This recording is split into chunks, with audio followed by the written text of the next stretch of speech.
from GIZ, IISD, Terry, as well as from our local organizations. And I also extend a special hearty welcome to Shri Anil Dhakaji for taking out his time and be with us and give us the keynote address here to the audience. As we are, and this seminar is basically been done to know more about how to have this PM-KUSUM Yojana going forward in a much bigger way. And I also as compared to what it has been there until now. So, to understand what are the things which can be done and what possibilities can be there. So all the stakeholders, if they meet together, they can really come and sit together and discuss. As we are all aware that climate change caused due to the warming of the global warming has been a very important area which everyone has to now look into, because there is no choice for it now today. So we need to look at it. We need to bring down the global warming to 7.5 degrees centigrade, which can be done. Otherwise, we will have a lot of difficulties in our working regular lives, or the life will not be normal in any way, for which we need to reduce the greenhouse gas emissions. And a major important part in doing so is to bring about renewable energy. We need to focus more on avoiding the removing it fully the fossil fuels for generation of electricity. And so renewable energy is going to be the basically keystone, key corner area for us in terms of moving forward in our journey towards achieving, as India has also promised that to achieving net zero by 2070. In doing so, if we have to reach there, we have taken up certain goals, NDC goals we have taken up. And by 2030, India proposes to add the renewable energy should be 50% of the total energy requirements. And so that we reduce and minimize by 2030 itself the fossil dependence on fossil fuels. So as part of that, the government has started this PM-KUSUM Yojana in order to have decentralized solar plants for agricultural purposes. It has taken this measure to see that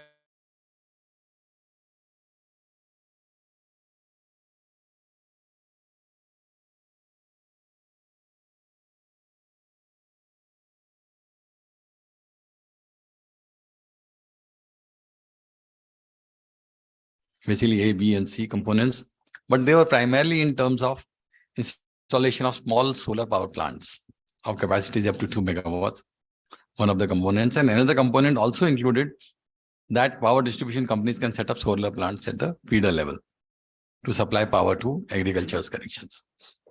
So these were basically that if you can start up decentralized solar power plants, wherein you will have benefit to the farmer in terms of that if he has his land which is barren, he can always set up a plant there and take advantage and get some money on it. Additional income can be there.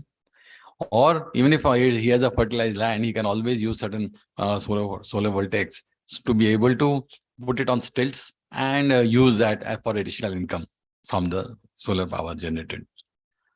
Similarly, there is another way where you can do it is that apart from the farmer getting the benefit, there is also possibility that the DISCOM itself sets up such plants in the decentralized basis on in different areas, and then supplies the power locally there on the feeder levels.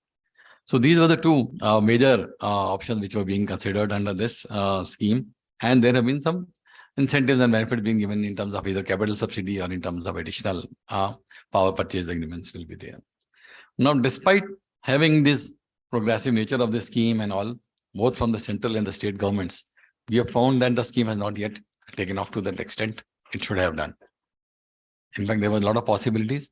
So today we are here to sit and discuss what can be done possibly, or what are the issues which are there in terms of having this scheme progress much faster.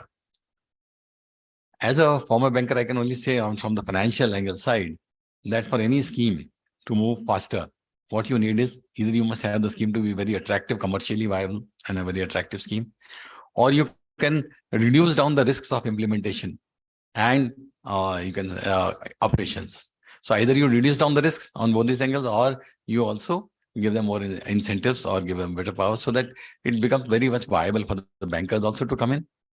The third aspect could be in terms of making all the bankers aware of the scheme, making all the stakeholders aware of the scheme so that they ask for the scheme and then it gets implemented faster. But then there are so many issues, I'm sure, which we'll be discussing over the period, that on the implementation side, land issues or other issues are there. But here, one of the advantages that your transmission distribution losses will be much lower because you are doing it from a very nearby area. So that could also be the benefits overall for looking into the scheme. So I would now like to invite a special address from Mr. Himani Mehta. He is the Assistant Director, Ministry of New and Renewable Energy. He has also been earlier with Ministry of Statistics Plan Implementations also. So from the implementation part, now he is there under the Ministry of New and Renewable Energy for a special address on the thing. Mr. You may please connect to Mr. Mehta. Oh, sorry, Ms. Mehta. Yeah, Himani.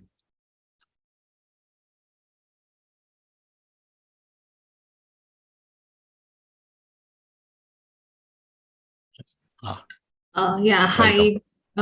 Good morning, everyone. Am I audible? Ministry of New and Renewable Energy for a special address on the Mr. You may please connect to Mr. Mehta. Am I audible? Ms. Mehta. Oh, sorry, Ms. Mehta. Yeah, Himani.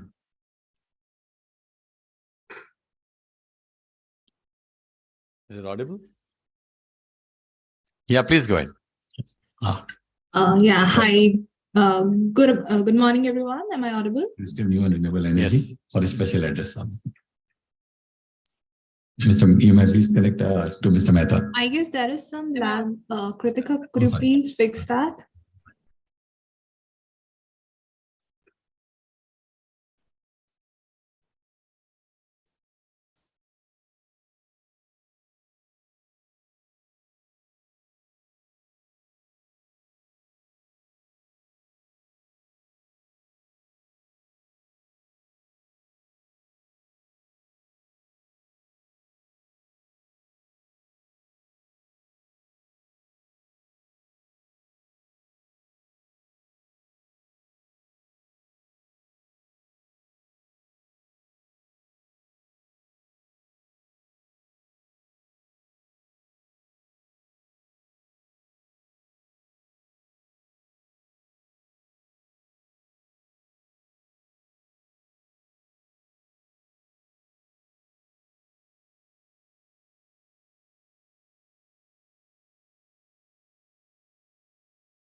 Investment जो है वो कहीं पे अटक नहीं रहा है और not a single farmer is has become defaulter.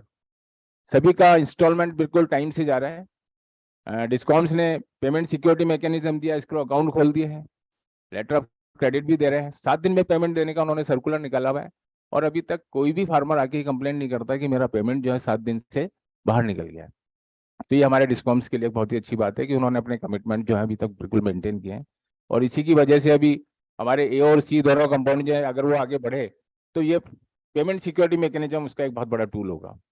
और ये बैंकर्स को भी जो है काफ़ी कॉन्फिडेंस मिला है इससे कि अगर 70% तक का लोन वो अगर प्रोवाइड करवा रहे हैं तो उनकी इंस्टॉलमेंट कहीं डिफॉल्ट नहीं हो रही है।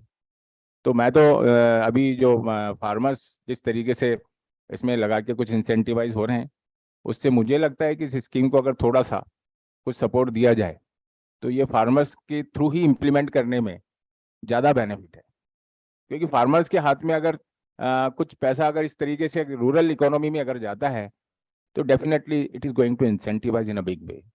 अभी क्या है, बड़े बड़े प्रोजेक्ट्स आते हैं 100, 200, 500 मेगावाट के लगते हैं, फॉरेन इन्वेस्टमेंट आता है 2-3% पर, वो लोग इन्वेस्ट करते हैं और उस पैसे को बाहर ले जाते हैं। We have become only consumers of the energy, हमारा रेवेन्यू तो ड्रेन होकर बाहर जा रहा है। लेकिन अगर ये किसानों के जरिए प्रोजेक्ट्स लगते हैं और ये पैसा अगर रूरल इकोनॉमी में किसान के हाथ में जाता है तो ultimately it will be spent in the state, it will generate GST for the state. Rural area में डे आवर्स में पावर सप्लाई मिलती है और ऐसे बहुत से जो दूसरी अलाइड इंडस्ट्रीज हैं, छोटे मोटे कॉटेज इंडस्ट्रीज हैं रूरल एरिया में, हर लोकेलिटी में जो है अपने कुछ रॉ मटेरियल्स अवेलेबल होते हैं, फूड प्रोसेसिंग इंडस्ट्री है, पावर की अवेलेबिलिटी की वजह से बहुत सारी चीज़ों को वहाँ पे इकोनॉमी को गति मिलती है। तो मैं तो इसी बात पे समझता हूँ कि अगर ये डिस्कॉम्स के बेनिफिट अलग हैं, स्टेट गवर्नमेंट के अलग हैं, लेकिन जो रूरल मासेज है उनके लिए अगर एम्प्लॉयमेंट पैदा होता है पावर सप्लाई की वजह से, तो that is an added advantage of this scheme.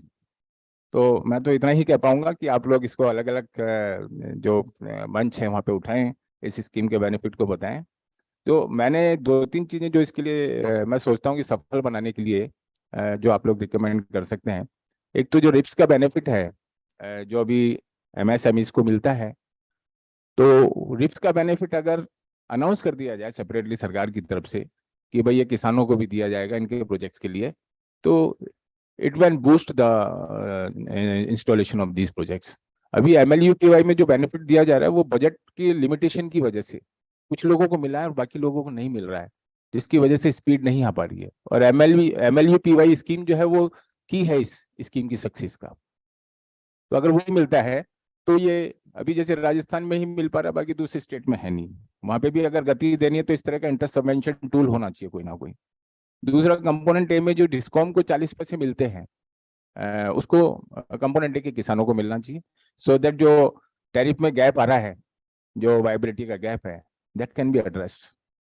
और तीसरा ये है कि अगर इनको सीड मनी के रूप में फार्मर्स को अगर कुछ मार्जिन मनी के जो प्रॉब्लम है उसको एड्रेस करने के लिए सीड मनी की कुछ व्यवस्था हो जाए जो रिफंडेबल होगा लोन, लेकिन वो सीड मनी का इनिशियली लोन के अलावा अगर सरकार की तरफ से कहीं से सपोर्ट मिलता है तो इस स्कीम को काफी बूस्ट किया जा सकता है। Thank you very much.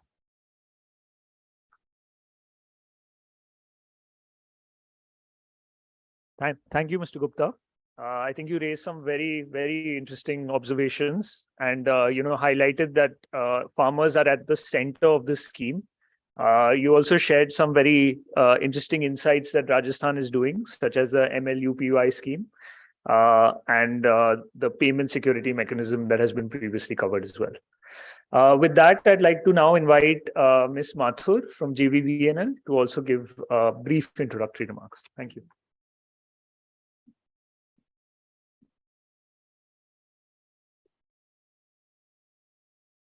Good afternoon, everybody, and I'm thankful to KUTS to give us such a good platform to publicize our KUSUM C scheme, which is we are very enthusiastically going forward with it.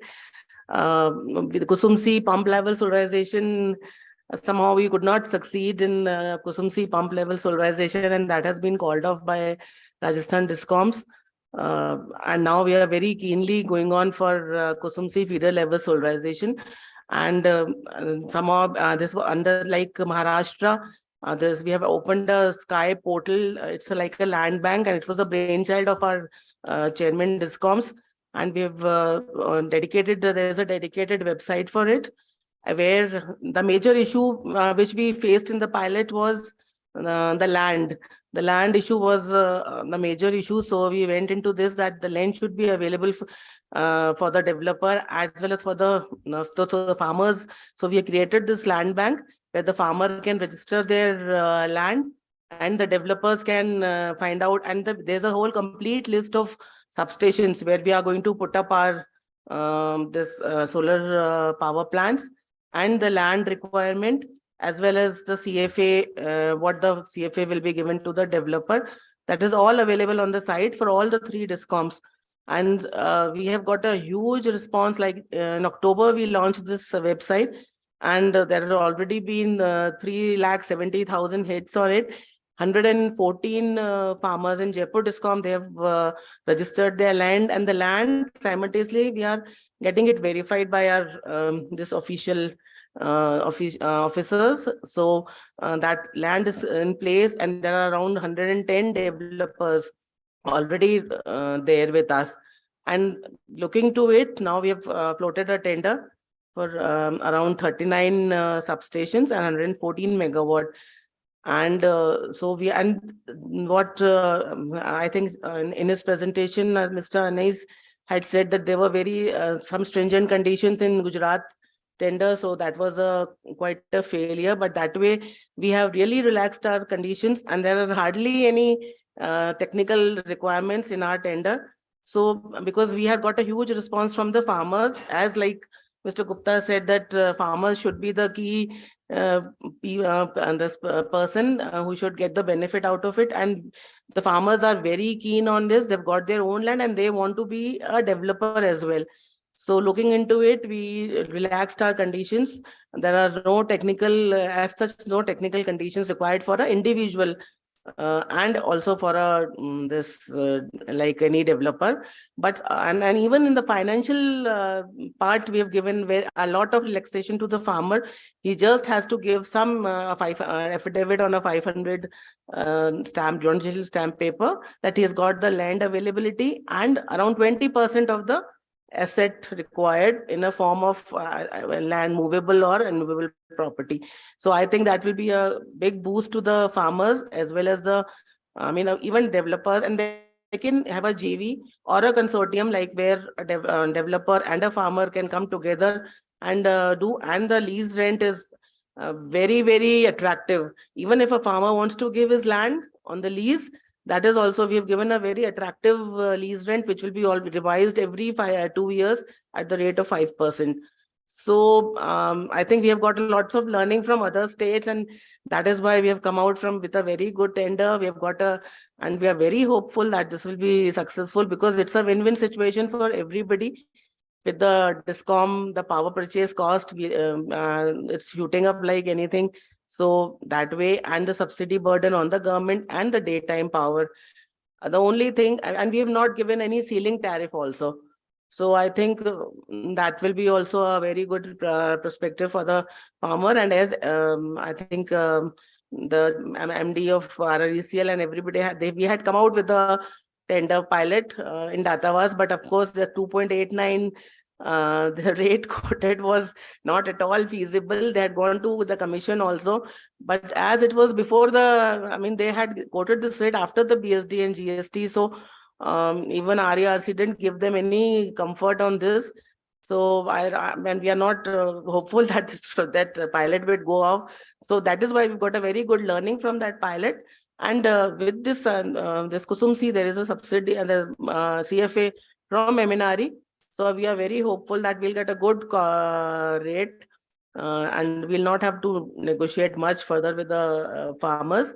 And then in this, we have taken the capping, of course, is there of 7.5 HP, but we have taken the complete feeder.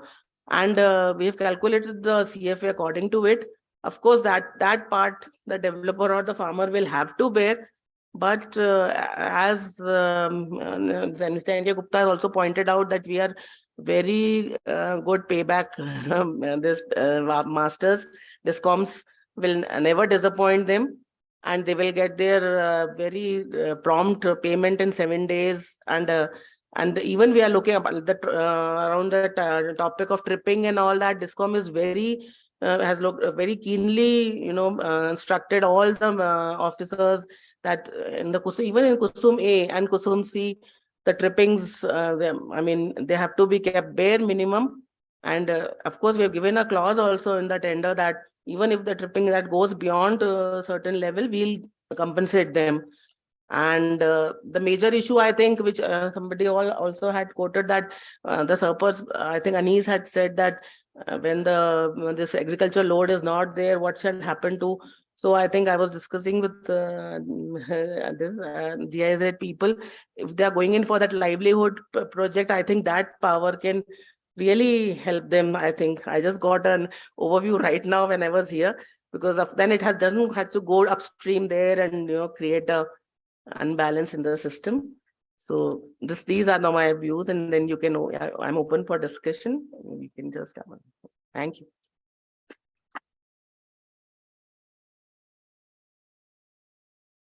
Thank you so much, Ms. Mathur.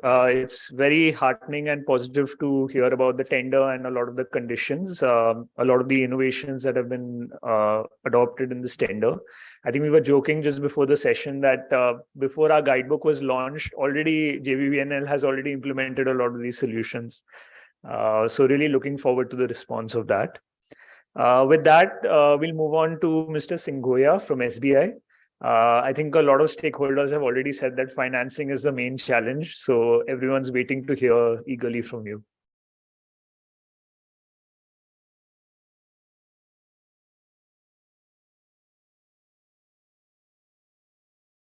सभी को नमस्कार। ढाका साहब के अनुपस्थिति में ढाका साहब को thank you देता हूं। वेरियस प्लेटफॉर्म पे उनके भी एड्रेसेस सुने हैं.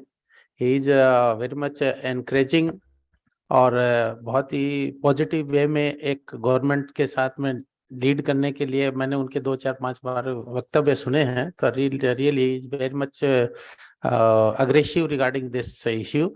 और उसमें कहूँ कि गुप्ता जी का नाम उसमें साथ नहीं आए तो एक कमी हो जाएगी. तो I thank you Gupta ji also.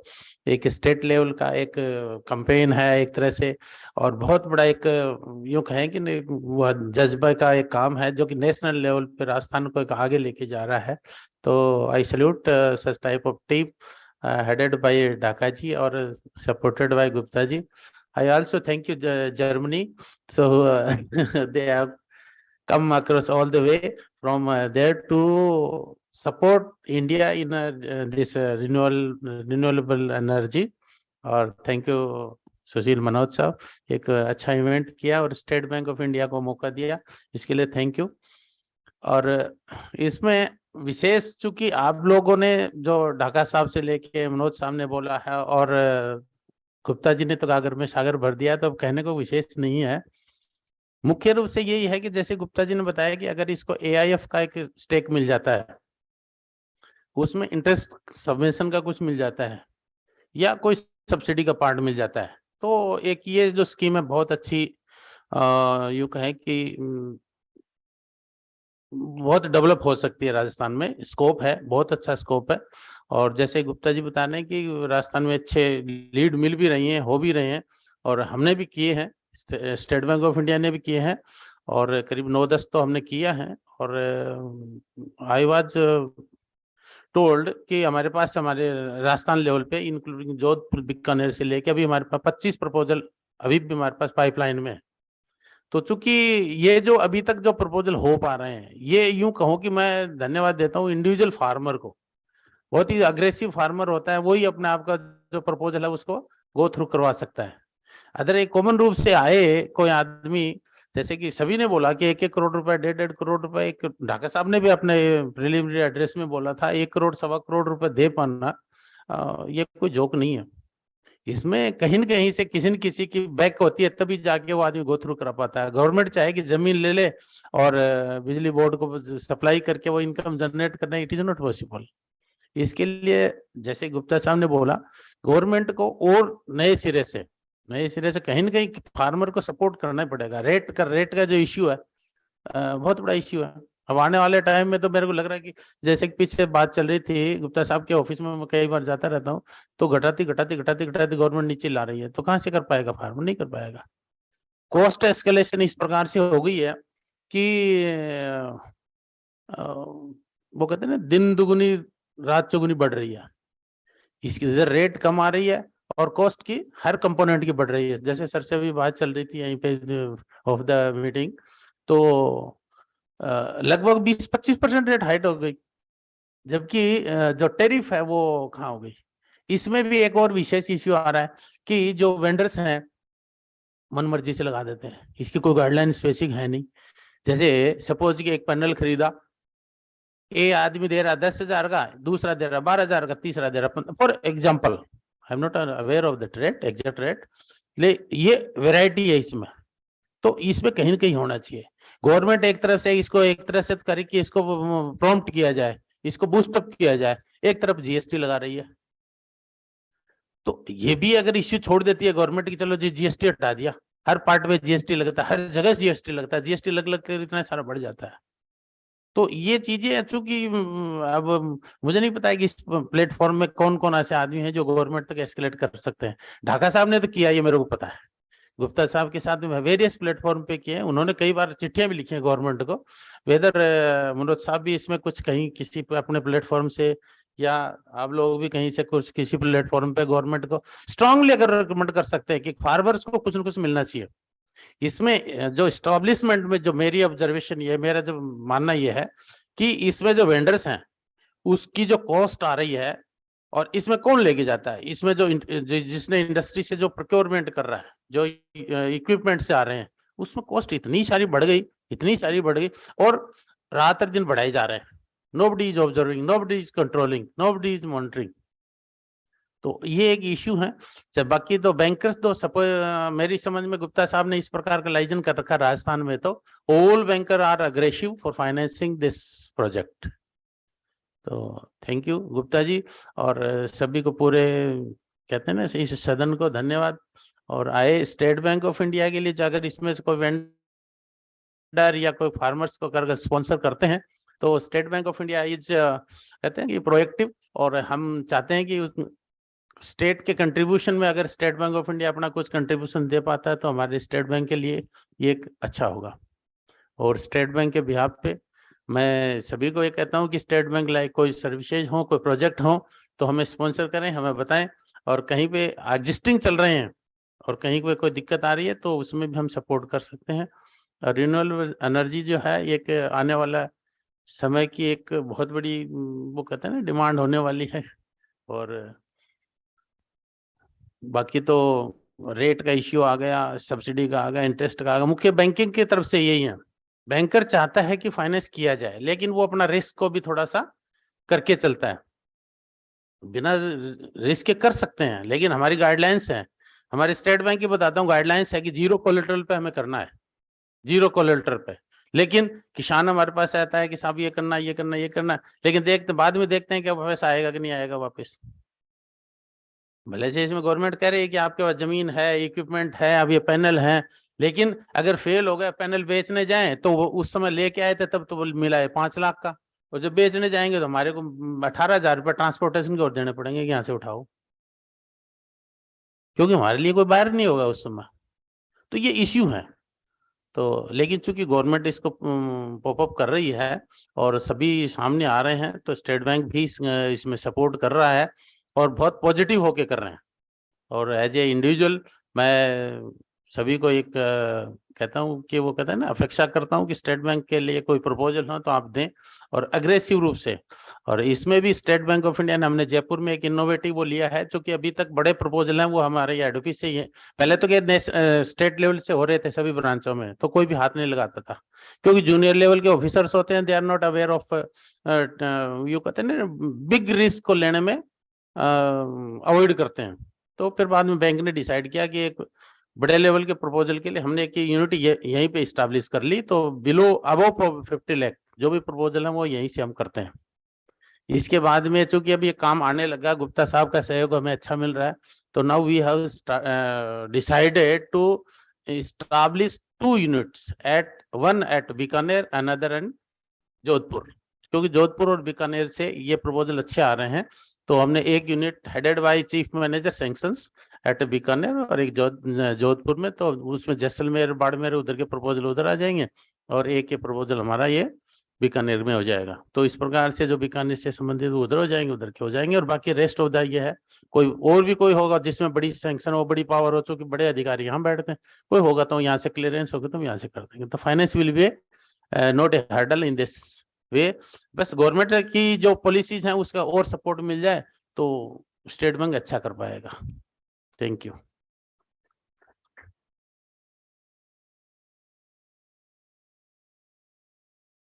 Thank you so much, Mr. Singoya, for your passionate remarks. Really, State Bank of India, is going to be the backbone of supporting schemes like this and ensuring its uptake in the future. Now, I'd like to invite Ms. Kritika Kumar. GIZ has been doing a lot of innovative, projects and coming up with business models and solutions. So, if you can maybe share some in your opening remarks. Thank you.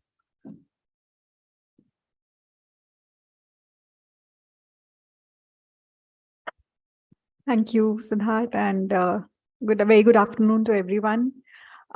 First of all, for your presence, for the very insightful remarks, and for letting me be a part of this esteemed panel. So I think through the previous discussions, what we've realized is that there is a clear demand that farmers are very much looking out for good avenues to implement to finance. And of course, as we've heard from Mr. Singoya, that even the bankers are actively looking out for credible customers, credible farmers, so on and so forth. But I think in between the demand and the supply, we are encountering a lot of practical challenges. Of course, finance being one of the foremost challenges, especially for components A and C. We also have seen, lack of implementation support. How do you actually mobilize ground level partners to support the installed assets? This is something that comes after the asset is installed. And of course, ensuring that the assets are actually utilized to the maximum level. So I think these are some of the practical challenges that we have also encountered across the three components of the PM-KUSUM scheme. To talk a little more on the financing challenges, I know that this seems to be the hot topic for the day-to-day, especially for component A. We feel that the issues of collateral, rate of interest, higher rate of interest, higher margin money, need for a longer tenure, because banks are not willing to finance very long tenure projects to contain their risk. We also feel that there is a lot of need for knowledge enhancement, not only from the point of view of farmers, but also bankers to capacitate them. And all of these, instead of viewing them as challenges, we actually see them as opportunities, which are giving us the way to move forward as we look at the sustainable implementation of the scheme. So I think I'll pause here and hand it back over to Siddharth to take it forward.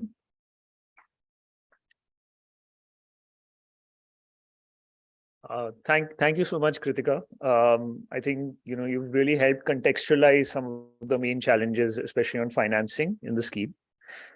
So now I'd like to just ask a few questions to the panelists, and then if we have time left, then we can open it up for audience questions as well. So I think for the first question is to you, Mr. Gupta. Despite the initial success of PM-KUSUM A in terms of interest from farmers, allotment, PPA signings, only a few projects have seen on-ground implementation. We've already touched upon what are some of the challenges that were faced in this, but it'll be very interesting to hear about how, what have been your learnings from this and how you're looking to refine some of this in phase 2 of KUSUM A, if it's possible to do so.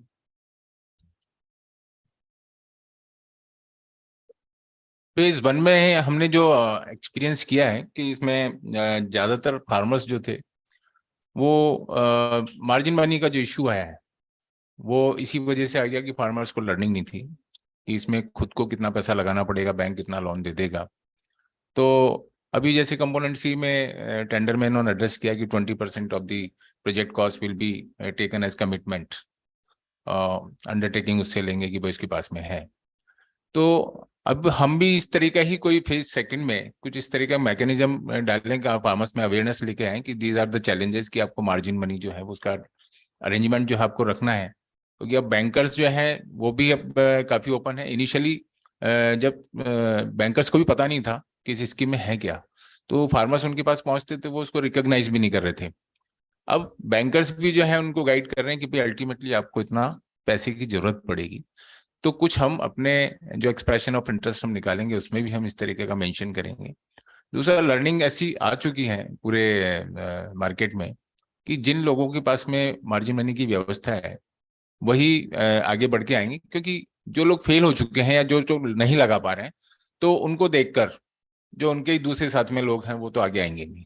अभी हमारे पास में भी जो queries आती हैं, बहुत आते हैं लोग, उनके पास में मार्जिन मनी की व्यवस्था है, बट जैसे इनिशियली किसी भी टेंडर में फाइनेंशियल नेटवर्क वगैरह चाहिए होती है वो उनके पास में नहीं होती है। तो कंपोनेंट ए जो है वहां पे हमने ये फैसिलिटी दी थी, भाई फार्मर्स को जो है मार्जिन मनी इसकी फाइनेंशियल रिक्वायरमेंट नहीं है नेटवर्क की। तो वो उसके लिए एक थोड़ा सा अट्रैक्टिव फीचर था कि जो फार्मर्स चूंकि रिटर्न्स फाइल करते नहीं है, कोई इस तरह का टैक्स मैकेनिज्म को फॉलो करते नहीं है, लेकिन उनके पास में सोर्सेज होते हैं इनकम के, सो वो अरेंज कर सकते हैं अपना मार्जिन मनी। कुछ इस तरह के फार्मर्स जो है, हमें 600 मेगावाट ही करना है तो राजस्थान में अब इस स्टेज पर ढूंढना कोई मुश्किल काम नहीं है। पुराना एक्सपीरियंस जो है, जो फेलियर है, that is going to be the base of the success of that phase second, क्योंकि उसमें हमारे पास में लर्निंग लेकर ही लोग आने वाले हैं। तो इसलिए मुझे उस पर कोई डाउट नहीं है। And 100% sure we will get oversubscription on this 600 megawatt capacity. Thank you. The next question is to you, Mr. Singoya. So, I know SBI has announced guidelines for collateral-free lending, but in some of our stakeholder consultations, it emerged that, often these guidelines don't percolate to the field level. So at the branch level or field level, some of the banking officials still have a lot of apprehensions on the scheme. So are there any steps being taken by SBI to address this, either directly or through state level banker committees and other forums in the state? ये आपने जो बोला बिल्कुल सही बोला कि ये collateral free scheme है और इसकी गाइडलाइंस है वो हर ब्रांचेस के पास सर्कुलेट की हुई भी हैं, क्योंकि जो सर्कुलर जाते हैं वो डायरेक्ट एकदम से ब्रांच लेवल तक इश्यू होते हैं। फिर भी इसमें क्या होता है कि जो बड़े प्रपोजल हैं जनरली ये छोटी ब्रांचें हैं अटेंड नहीं करती हैं। हमारे पास जैसे इवन जोधपुर के, जैसलमेर के, वो भी जो लोग थे घूमते इधर से वो से होते हैं, कंट्रोलर जिनके जो लोकल हैं उनसे भी होते हुए हमारे तक आते हैं। तो इसमें हम इसको कंसिडर करते हैं कि इसमें कस्टमर के पास किस प्रकार की पोटेंशियल है। जैसे गुप्ता जी ने बताया कि इस प्रकार के हमारे कस्टमर अवेलेबल भी हो गए हैं अब, जो कि मार्जिन भी रखते हैं और इसके साथ में थोड़ा बहुत हम एक्सप्लोर ये करते हैं कि मैक्सिमम जो दे दे। जैसे किसी ने मान लिया कि 30% कोलेटर दे दिया, किसी ने 20% दे दिया, किसी ने 10% भी दे दिया। इनकेस हमें लगता है कि customer is capable in knowledge, technical know how, तो हम उसको एट पार भी कर देते हैं। तो this is depend on customer to customer और there is no hard and fast rule कि भी हमें कोलेटरल लेनी है। दिस इज क्लियर कि this is a collateral free scheme. Okay, and can I just check on SLBC's state level banker committee? Is PM-KUSUM a priority there? And yes, Gupta ji और हम हैं इसको, मतलब मैं तो चूंकि एज ए बैंकर ही करता हूं और SLBC से गुप्ता जी करते हैं इसको टेकअप, लेकिन एवरी बैंक इज अवेयर। और इसमें चूंकि अब जैसे मान लीजिए AU वगैरह हैं या कुछ वैसे प्राइवेट सेक्टर बैंक हैं, they are taking more collateral और उनका शायद हमारे से ज्यादा भी है सैंक्शन, शायद Gupta ji I think AU वगैरह है ना, क्योंकि they are taking more collateral. तो इसे लेकिन चूंकि अब धीरे धीरे लोगों को ये होने लग गया, तो टेक्निकल नो हाउ और जो टेक्निकल पीपल जिसमें इस स्कीम्स को लेके आएंगे, तो I think this will be taking of in a big way. This scheme will be taking of और अच्छा होगा और कोलेटरल फ्री से भी हो जाएगा। क्योंकि पहले हेजिटेशन थी, जैसे गुप्ता जी ने बताया ना, पहले सभी को हेजिटेशन थी, कस्टमर को खुद को भी हेजिटेशन थी, बैंकर को भी हेजिटेशन थी और गवर्नमेंट को भी हेजिटेशन थी। अब चूंकि रिफाइनमेंट होके आ रहे हैं वेरियस प्लेटफॉर्म पर, जैसे ढाका साहब ने भी बोला था, they have written several time to government to convert this scheme, assist this scheme by AIF।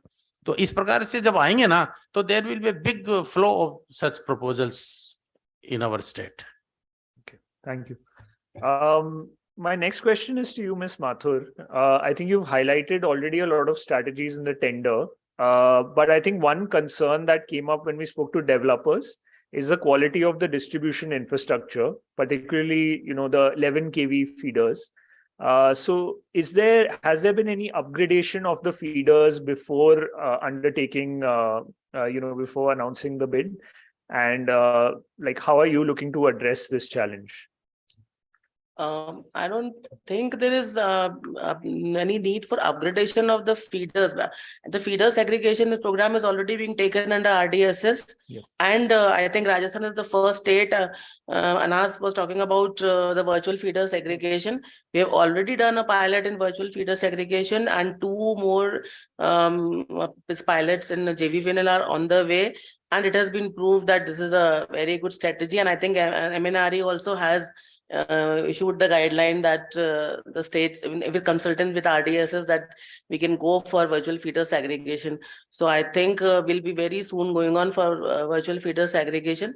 And even we have given this in our tender that till 2.99 megawatt, they'll be connecting it to the 11 kV, and above that 33 kV. So 33 kV I think is very stable, and it doesn't need any further augmentation or anything. So of course we'll be very keenly looking for it, and they have to give it to the to our point. They have to bring the supply to our point. So that is not a hassle there. Only the main issue is like for trippings and all that. So that we are taking care of it. Like we'll be giving all the circuit breakers and everything are in place. We'll be seeing to it, because right now we have got complaints that Of course, the GSS are not, this rural GSS are not very good maintenance and all. So circuit breaker is a major issue. Like if one feeder has to be closed, they have got one circuit breaker for all the feeders. So of course that will be taken care of if we are going it for a very large scale.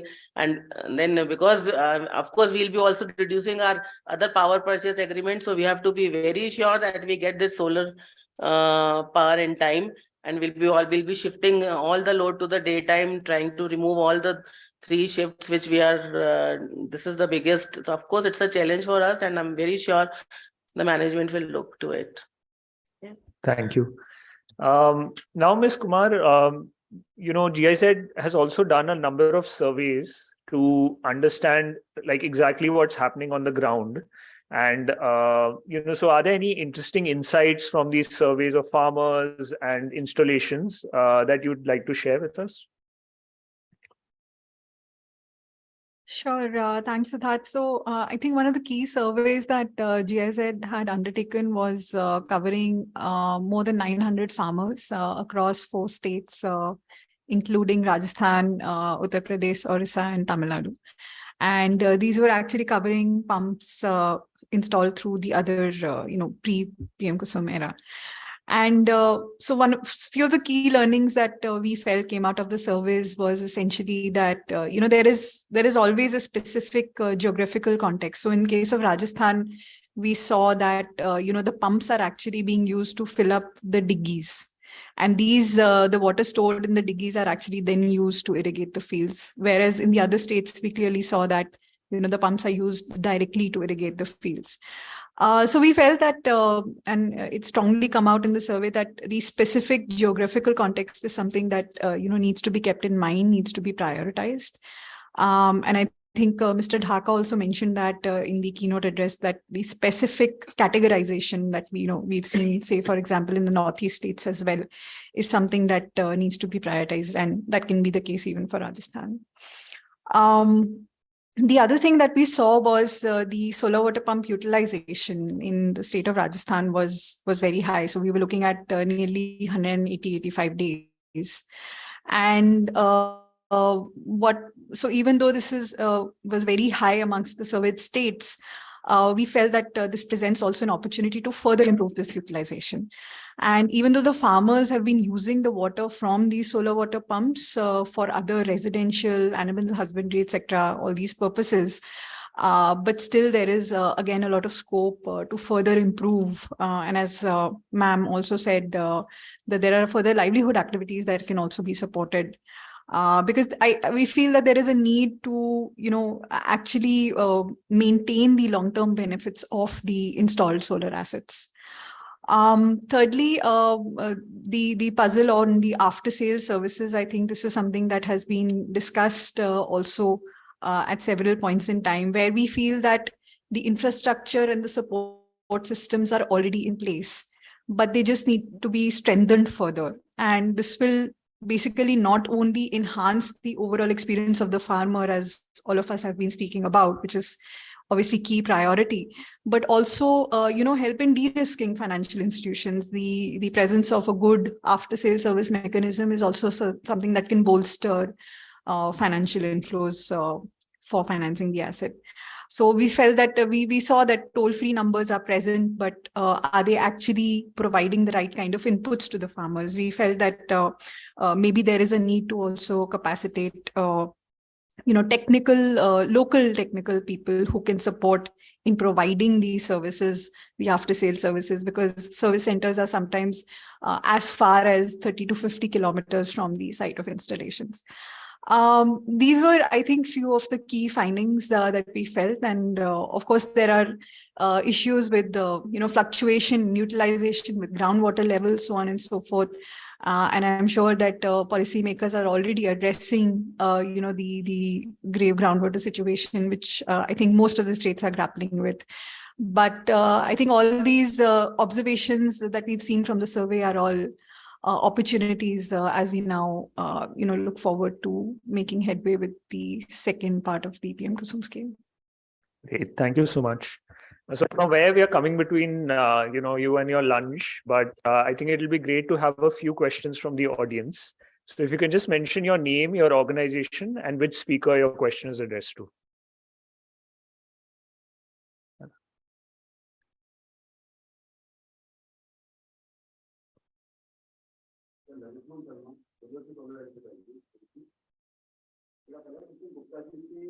On. मेरा पहला question Gupta ji से और Mathur madam से है कि जो solar plants लगेंगे इसमें जो कार्बन क्रेडिट पॉइंट्स का बेनिफिट्स होगा वो कैसे मिलेगा और किसको मिलेगा? मतलब कंपोनेंट ए में क्या फार्मर को या डेवलपर को मिलेगा, कंपोनेंट सी में क्या डिस्कॉम को मिलेगा या डेवलपर को मिलेगा, और कैसे मिलेगा और कितना मिलेगा? Yes, I was just coming to this point because recently अभी बहुत अच्छा एक डिस्कशन हुआ था. तो Maharashtra has already, these are some hidden benefits जो अभी तक कभी बताए नहीं गए. तो carbon credit is one of that hidden benefit and farmer को मिलेगा, डेवलपर को मिलेगा पूरा क्रेडिट. और अगर आप कैलकुलेट करिए तो this is a huge amount. Like अभी हम 1 मेगावाट में जैसे उन्होंने बोला and what we are paying, there are around 16 lakh units पर एनम जनरेट हो रही है.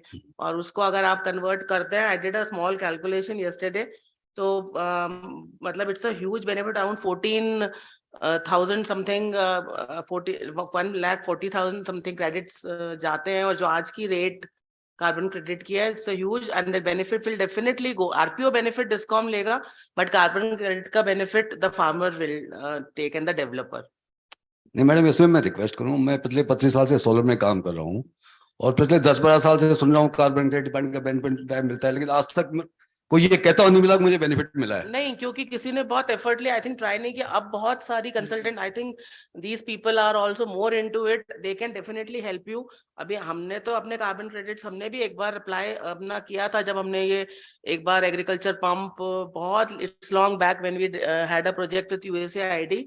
तो तब उस टाइम एकदम सडनली 2005-6 की बात है, तब तो carbon credit market had suddenly gone down, so we could not get those credits. But there are now, I was going through आज सुबह की बहुत सारी एजेंसीज हैं, they help you out in carbon trading and India में हो रहा है, but proper know how नहीं है. So I think I will request these people, we can have, when this scheme goes off, we can have another session on carbon trading and carbon credits. तो है, ये definitely है, because this is a hidden benefit of this scheme. And also आपका जो tax depreciation है, that is also one of a very good hidden, and that वो भी farmer को या डेवलपर, अगर कंपनी है तो वो तो आपको मिलेगा. इवन फार्मर क्या इंडिविजुअल जो भी कर रहा है, he can get the depreciation वाला बेनिफिट. तो ये कुसुम सी स्कीम में तो this is a hidden benefit. और आप I think we'll request them कि जब आप काम, ये स्कीम थोड़ी टेक ऑफ हो जाती है तो हम कार्बन क्रेडिट्स पे कुछ कर सकें. They can help us out, even MNRE can help us out with this. पर मिलेगा carbon credit, this is very sure. इसमें मैं ये ऐड करना चाहूंगा कि अभी जैसे कार्बन क्रेडिट्स हैं, बहुत सारी एजेंसियां जो हमारे बीइंग नोडल एजेंसी हम लोगों से कांटेक्ट भी करती हैं. और अभी चूंकि काफी प्रोनाउंस भी हो रहा है इसका बेनिफिट, तो हम इंटरनली प्रपोजल चलाएंगे कि इस तरह की जो एजेंसियां उनको हम पैनल करें और उनकी कुछ क्रेडिट वर्दीनेस के आधार पर जो फार्मर्स हैं वो उनके साथ में टाई अप करें और बेनिफिट अवेल करें. बेनिफिट मिलेगा, फार्मर को ही मिलेगा, डेवलपर्स को भी मिलेगा, उसमें कोई डाउट नहीं. गुप्ता जी, आपसे मैडम से दूसरा क्वेश्चन है, जो हम लैंड की बात करें, बारानी भूमि जिसको हम बोल रहे हैं, बारानी भूमि के ऊपर प्लांट लगेगा और उसमें सेम स्कीम में भी एक जिसमें जिस जमीन के ऊपर खेती हो रही है उसमें सुपर स्ट्रक्चर लगाना पड़ेगा. तो ये आइडेंटिफाई कैसा होगा कि ये बारानी है या नॉन बारानी है? क्योंकि मैं आपको राजस्थानी कंडीशन में एग्जांपल दूं कि कुछ जमीन ऐसी होती है जहां बरसाती मौसम में कभी कभी किसान खेती कर लेता है और वो जो अपन देसी भाषा में बोलते हैं गिरदावरी रिपोर्ट में चढ़ जाता है, साहब इस बार इतनी मक्के की फसल इतनी हुई, और वो जो है एग्रीकल्चर लैंड में आ जाएगा. इन्वेस्टर ने अगर वहां ग्राउंड माउंटेड स्ट्रक्चर लगा दिया, सुपर स्ट्रक्चर नहीं लगाया, तो उसका सीए पे रुक जाएगा. नहीं, ऐसा अभी इसमें कोई ऐसी स्ट्रिक्टनेस जो है वो एजेंसियों की तरफ से नहीं है कि अभी जैसे हमारे कुसुम ए में भी जो प्रोजेक्ट लगे हैं, कुसुम ए में सीए पे नहीं, इसलिए कोई प्रॉब्लम नहीं है. हाँ. बट कुसुम सी में सीए पे है, और अगर मैं एज ए इन्वेस्टर जो है सुपर स्ट्रक्चर लगाता हूं तो मेरी 20-25 लाख रुपए पर मेगावाट कॉस्ट पड़ेगी. I'll address this issue. इसमें CFA का ऐसा कुछ भी clause नहीं है कि one is going to check out कि ये barren land है कि नहीं land है. But I personally feel कि ये this should not happen कि cultivated land, क्योंकि हमारे पास बहुत farmers ऐसे आ रहे हैं. और मेरा फर्स्ट उनसे इशू सबसे पहले यही होता है कि प्लीज डोंट टेक इट कि like it's a money making scheme for you कि आप अपना कल्टिवेटेड लैंड को इसमें दे दीजिए. गवर्नमेंट ने ऐसा कुछ भी नहीं करा है. उन्होंने लिखा है, स्कीम को बनाया था कि बैरन लैंड के लिए है, बट मतलब हम लोग we are not going to check it कि whether it's a barren land और कल्टिवेटेड. ये तो मतलब मेरे ख्याल से this should be a matter of this learning for like NGOs वगैरह. ये लोग इनको बोलें कि जाकर कि आप ऐसा नहीं कि अपना कल्टिवेटेड लैंड आप इस स्कीम में दे दीजिए. और उसको I think there is a session for agrovoltaics also in the afternoon. So I think that will really help कि इवन इफ अगर ऐसा लैंड है जहाँ उनका सीजनल कल्टिवेशन है, तो they can go for that agrovoltaics type of scheme super structure, वो लगाकर इसको कर सकते हैं. But otherwise MNRE CFA is not related to it कि आपको मिलेगा या नहीं मिलेगा. But it's a humble request, and I think कल हमारी pre-bid भी है, तो I'm definitely going to take out this issue. Being a citizen, I think हमारी moral value है कि पता लगा कि राजस्थान में एक तरफ ये कर रहे हैं, उधर food crisis हो गया, and similar situation like what is happening Joshi मठ में, और ये वहां पे इस तरह का हो रहा था, यहाँ पे ये इशू हो जाएगा. We are coming up with a huge capacity like मतलब हमारा इतने मेगावाट पूरे राजस्थान में ये लगने हैं. और अगर ऐसे कल्टिवेटेड लैंड पे कोई लगाने लगा सोलर प्लांट, तो we'll have a food shortage in Rajasthan. So that madam हमारे जो डेजर्ट एरिया है जिसको हम मानते हैं कि सब ये वेस्ट लैंड है, बारानी भूमि है, वहां भी जो है बाजरे की खेती तो होती है. नहीं, देखिए वो तो इतना ऐसा मैटर नहीं करता. अगर आप उसको देखेंगे कि अगर इतनी कम खेती के लिए किसान को कुछ मिल ही नहीं रहा है, he can not even earn his livelihood with that, तो फिर तो ये लैंड को यूज करना इट्स ओके. बट जहाँ अच्छी खासी कल्टिवेटेड लैंड है उस पे अगर फार्मर, क्योंकि ये स्कीम एक्चुअली हमारे साथ ऐसा ही हो रहा है, ये स्काई पोर्टल पे इतना प्रोपोगेट हो गया कि लोगों को मतलब ऐसा लगने लगा हर तरह का किसान, हर तरह का, मतलब it's a inrush in our office. पूरा दिन मेरे को फोन मेरे बजते रहते हैं और यही स्कीम कि हमको ये लगाना है, हमको लगाना है. तो इतना मतलब थोड़ा सा गलत पॉपुलराइज भी हो जाती है कई बार कोई स्कीम. तो ऐसा नहीं, अगर फार्मर को कोई फायदा ही नहीं हो रहा, पूरे साल में वो कुछ भी नहीं कर पा रहा, तो वो अपनी लैंड को इवन अगर उसके पास पैसा नहीं है तो वो लीज पे भी दे सकता है. उससे अच्छी खासा अर्निंग है. आपने देखा होगा हमारे टेंडर में कितना हमने अमाउंट, लीज अमाउंट हमने बहुत अच्छा दिया है. It's a very handsome amount. तो कुछ किसान है जिनको कुछ भी अर्निंग नहीं है, वो उधर भी नहीं लगा सकते, तो लीज पे भी दे सकता है. पर अब छोटी मोटी खेती हो रही है तो वो तो ठीक है, वो that he can part of with that. इसमें क्या है कि थोड़ा सा माइंडसेट का भी है. अभी रूरल एरिया में एग्रीकल्चर वैसे भी बहुत ज्यादा प्रोडक्टिव फार्मर्स के लिए रहा नहीं है. एग्रीकल्चर लैंड भले ही है, लेकिन हमने मतलब इतना डिस्कशन होता है फार्मर्स के साथ में, कहीं 12,000 15,000 रुपए पर बीघा से ज्यादा आउटपुट निकलता नहीं है. तो फार्मर क्या है कि वो भी मजबूर है. तो कहीं ना कहीं ये अपना पॉलिसी का भी फेलियर है कि हम उसको उसका एग्री का आउटपुट इतना नहीं दे पा रहे हैं, जिसकी वजह से वो कल्टीवेटेड लैंड होने के बावजूद वो उसको अनकल्टिवेबल मैनर में कंसीडर कर रहा है, उसको बंजर की तरह ट्रीट करने को आमादा हो रहा है. तो कहीं ना कहीं बैलेंसिंग आगे जाके बनानी पड़ेगी, क्योंकि बहुत सारी कैपेसिटी अभी डिस्कॉम्स का तो मैं देख रहा हूँ कि शायद 10-12-15 हजार मेगावाट के जो सब स्टेशन हैं वो आने वाले हैं कैपेसिटी. तो वहां पे अगर मान लो 10,000 मेगावाट भी आता है तो करीब 20,000 हेक्टेयर लैंड जो है वो इस तरह से अगर एग्रीकल्चर नॉन एग्रीकल्चर में बदल जाएगी तो देयर में be a big issue of food security. तो कहीं ना कहीं आगे जाके इन चीजों पे भी सोचना पड़ेगा कि शायद अभी हम नहीं देख पा रहे हैं कि भाई किस लैंड पे लग रहा है, बारानी है या नहीं है, but end of the day in चीजों पे एक बार सोचना जरूर पड़ेगा कि लैंड किस प्रकार की यूज हो रही है. और अगर हो रही है तो स्टिल्ट वाला भी अगर एक ऑप्शन हो सकता है. उसके लिए फिर वो टैरिफ वाली प्रॉब्लम आती है कि वहाँ पे प्रोजेक्ट कॉस्ट बढ़ रही है, तो टैरिफ जो है वो उसी में एकोमोडेट करना है तो मुश्किल हो जाता है. लेकिन देखते हैं, अभी तो चीजें शुरू हुई है, आगे जाके कहाँ तक पहुँचती हैं. हाँ नहीं वो ठीक है, लेकिन टेक्नोलॉजी भी इम्प्रूव हो रही है, कम वाटर वाली फसलें भी आती हैं. हाँ आप गुप्ता सर, आपके आधार इसी second sir sorry, I think let's give others also an opportunity, और बाद में पूछ सकते हैं आप, ये हियर ओनली। हाँ, कोई और क्वेश्चंस है?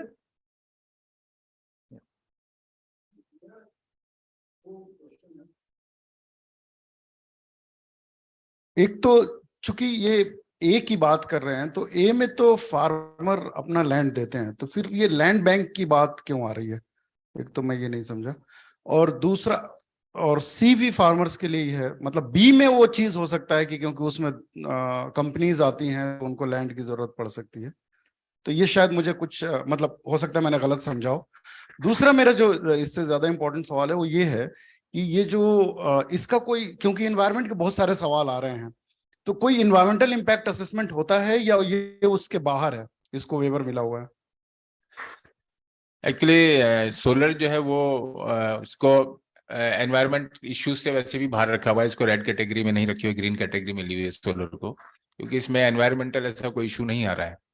और जहाँ कंपोनेंट ए और कंपोनेंट सी है, इनके अभी प्रेजेंटेशन में भी देखा कुछ एरियाज ओवरलैप हो रहे हैं, और प्लांट दोनों सिमिलर ही है, फर्क दोनों में सिर्फ सब्सिडी का है, कुछ कैपेसिटी साइज का है। तो जो यहाँ पे सब्सिडी मिल रही है उससे काफी हद तक एक जो किसान का पार्ट है वो उससे एड्रेस हो जाता है, तो उस वजह से किसान यहाँ पे थोड़ा कंफर्टेबल हो सकता है। लेकिन कुछ इश्यूज यहाँ पे भी रहेंगे कि किसान जो है, जैसे कंपोनेंट ए में ही उसके पास में मार्जिन मनी का और लोनिंग की चैलेंजेस थे, वो चैलेंजेस यहाँ पे भी रहेंगे। हालांकि इसमें किसान को अलाउ किया गया है, कुछ फॉरवर्ड फार्मर्स जो है वो इसमें कंपोनेंट सी में पार्टिसिपेट कर सकते हैं एज ए बिडर। अदरवाइज जो फार्मर्स हैं, पहले इतनी लर्निंग नहीं थी, अब SKY पोर्टल जो आया है उसमें जिन लोगों को अपनी लैंड लीज पे देनी है, कुछ इनकम लीज के फॉर्म में जनरेट करनी है, तो that is a good option. तो प्रोजेक्ट में कोई बहुत ज्यादा डिफरेंस नहीं, केवल सब्सिडी का फर्क है। तो उसमें हमारे फार्मर्स के लिए 0.5 से 2 मेगावाट की लिमिटेशन है, लेकिन कंपोनेंट सी में वो लिमिटेशन नहीं है, उसमें 4-4.5 मेगावाट तक भी प्रोजेक्ट निकाले हुए हैं, तो उसमें बिडर एज पर कैपेसिटी अपना अप्लाई कर लेते हैं। नहीं, इनका basically issue wanted to know what is land bank. Land bank basically इसलिए जरूरी है, लैंड हमारे GSS पे ये प्लांट नहीं लग रहा है, it is in the vicinity of GSS, around 5 kilometre के रेडियस पे कहीं भी प्लांट लगा सकते हैं। तो जमीन का इशू आता है, जमीन नहीं मिलती डेवलपर को, तो वो इसलिए हमने ये नहीं बी में तो कोई कंपोनेंट, बी में तो लैंड का इशू ही नहीं है, बी में तो सोलर पंप लग रहा है बेसिकली ना। इसमें इशू है, इसमें 1 मेगावाट के लिए 2 हेक्टर की लैंड की जरूरत होती है, इसलिए हमें लैंड चाहिए। तो और इसमें हमने इतना भी रिलैक्सेशन करा है कि अगर एक साथ इतना लैंड नहीं है तो 2 फार्मर्स अपने अपने मिलके पार्सल, लैंड पार्सल का भी ऑप्शन है। इवन हमने ये ऑप्शन भी रखा है टेंडर में कि आप दूर दूर पे थोड़ा है वहां भी लैंड लेकर, बट हमें एक पॉइंट पे we need a point in the on the grid. तो बहुत फ्लेक्सिबल, ये लैंड बैंक का इशू है, इसलिए लैंड चाहिए। लैंड फार्मर्स ने अपने रजिस्टर करा है, इसमें तो 1 मेगावाट के लिए आपको 2 हेक्टर लैंड चाहिए। ठीक है, हमने मैक्सिमम लिखा है 2 हेक्टर, पर आजकल मोनोम्स में लैंड। मैं ये समझ रहा हूँ कि इसमें वही फार्मर आ रहे हैं जिनके पास ऑलरेडी लैंड है, और फिर आपने ये फ्लेक्सिबिलिटी भी दे दिया कि ऐसे 2 फार्मर भी मिलके अपना लैंड मिला के दे सकते हैं। तो लैंड बैंक बनाने की कहाँ जरूरत है जब फार्मर के पास ऑलरेडी लैंड है? जरूरी नहीं है कि इसमें फार्मर्स ही पार्टिसिपेट करें ना, farmer are registering their land कि हमारा लैंड है ओपन, तो डेवलपर, हाँ डेवलपर तो हम तभी तो हमने रजिस्टर किया ना, डेवलपर को तो हमने रजिस्टर करा ही है ना। One final question. मेरा नाम नागेंद्र सिंह है और हम ट्राइबल इलाके में वागदरा संस्थान से हूँ और ट्राइबल इलाके में काम करते हैं। जैसे कि पहले सर बता रहे थे कि आपने 15 HP के लिए सरकार को लिखा है सब्सिडी के लिए, क्या 1 HP या 2 HP के लिए भी कुछ हो रहा है क्या, ऐसा कुछ? जो लोअर HP के पंप्स हैं उनको तो इंक्लूडेड है, वो तो 1 HP का है क्या? नहीं, अभी जैसे हम तो तक ऐसे नहीं, हम लोग जो इम्प्लीमेंट कर रहे हैं AOC, तो वो तो ग्रिड कनेक्टेड प्रोजेक्ट्स हैं, तो उसमें इंडिविजुअल फार्मर को तो कोई फर्क पड़ता नहीं उससे कितने HP का है उसका। आप बी के लिए बात कर रहे हैं क्या? तो बी वाला तो ऑलरेडी है ना, उसमें तो लोअर HP के भी नहीं, एक और नहीं है उसमें। नहीं, ओके, क्योंकि सर पहले कह रहे थे 15 HP के लिए किसान के लिए, तो मुझे लगा वो भी इससे connect तो आप एक बार MNRE को एड्रेस करके एक बार लिख देना, या हॉर्टिकल्चर डिपार्टमेंट को रिप्रेजेंट कर लो अगर इस तरह की यहाँ पे नीड है, नीड क्योंकि है सर, बहुत नीड है वहाँ पे ट्राइबल इलाके में। हाँ, वो कि छोटा अगले land- सेशन में शायद वो लोग भी लिंकअप हो रहे हैं, तो हाँ। एक बार आप वहाँ रेज करना इस इशू। ठीक, thank you. Okay, so I think this was a very interesting panel discussion. Both we got into the practicalities of implementing KUSUM component A and C, and also focused on some of the wider and broader policy solutions that need to be addressed. So please thank me in thanking all of the panelists today for sharing their great insights.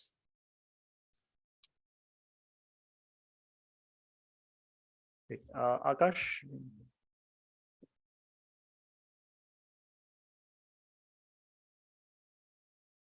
Thank you, Siddharth, and all the panelists. We break for lunch now, 45 to 50 minutes. It's just adjacent to the reception area, in the outer reception area. This is downstairs. There's a restaurant. You can all have lunch over there. Thank you.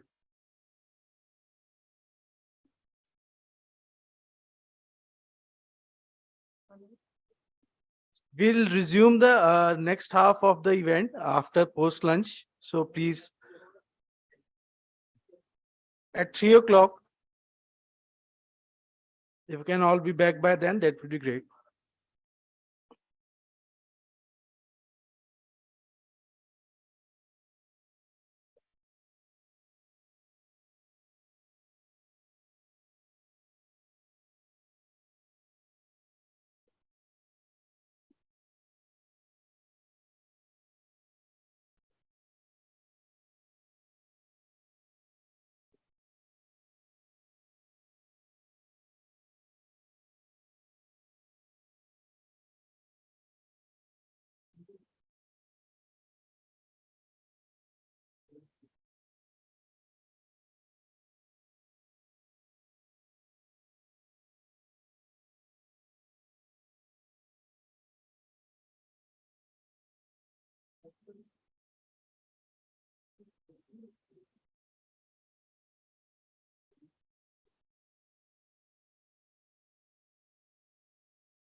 Hi, everyone. We'll be starting in 5 minutes. We're just waiting for 2 panelists to come.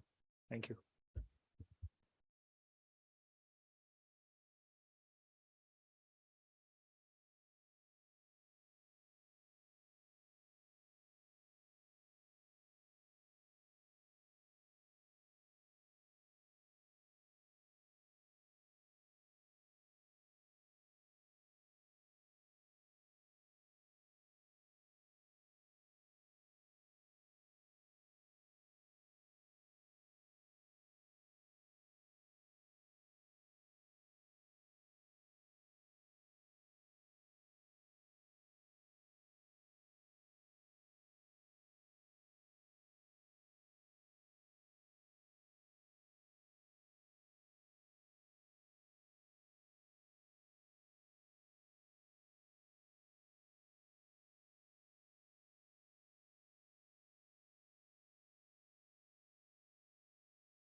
Welcome back post-lunch session of this policy dialogue.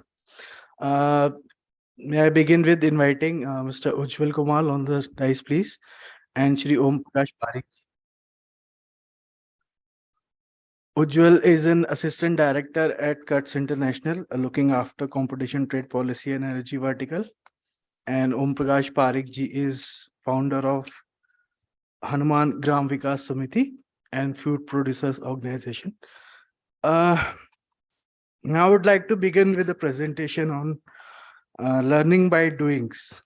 That is, what innovative ideas we can implement while simultaneously moving ahead with the KUSUM scheme in terms of project installation, in terms of concerns relating to mostly environmental and social impacts, in terms of whether we are getting the intended benefits that we were supposed to get through this scheme. So I'll just begin with first one. May I get the sneaker? Just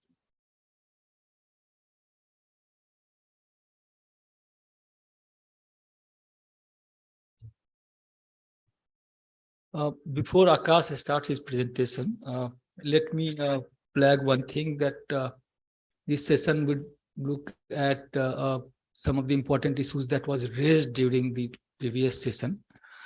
कि अगर सारे खेत solar power में लग जाएंगे तो food security का problem हो सकता है. This was one of the issue that came. इसमें हम लोग ये भी डिस्कस करेंगे कि अगर सोलर पावर और डे टाइम पानी आता है तो क्या भूजल नीचे चला जाएगा या उसका भी कोई सोल्यूशन है क्या नहीं, क्योंकि वो हम लोग को लॉन्ग टर्म भी देखना होगा. चीजें सिर्फ सोलर से काम नहीं चलेगा. तो जहां तक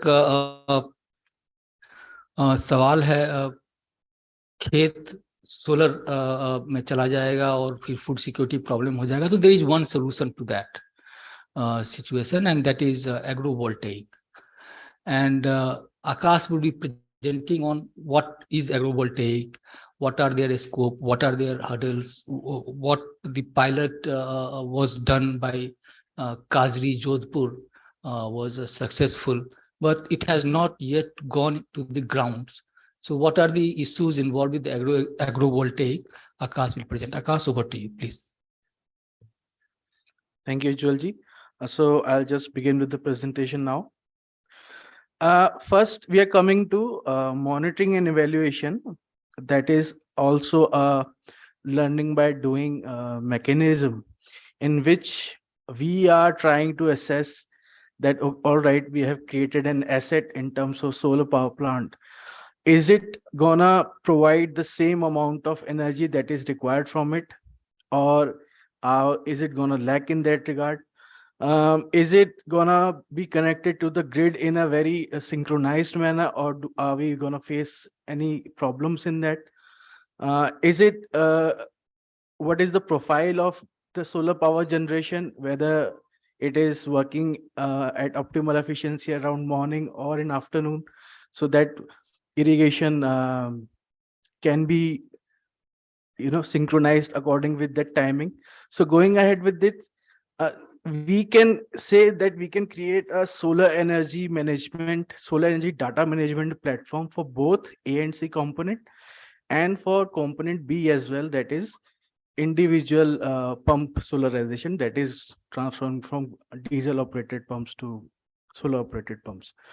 So again, these remote monitoring systems, how they can help is they can identify what is the capacity utilization factor, that is simply speaking, how many hours it can produce electricity over a day, and at what point of time there is a maximum output from it. Grid availability also, it can provide information whether what is the right time that the grid is available for power evacuation, or whether or not grid is not free.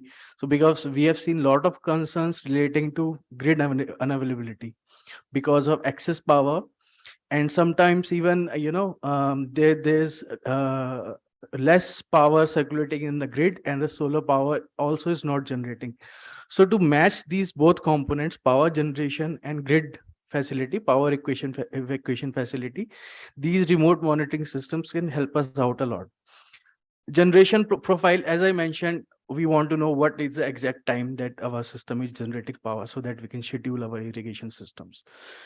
On the remote, for individual pump side, integration of remote monitoring systems at a feeder level, where we can collect data from all these individual pumps, and that data can be given to the SCDM portal, so that we have a final sort of know-how as to how much power requirement within a feeder system, or within a locality, or within an agriculture hamlet.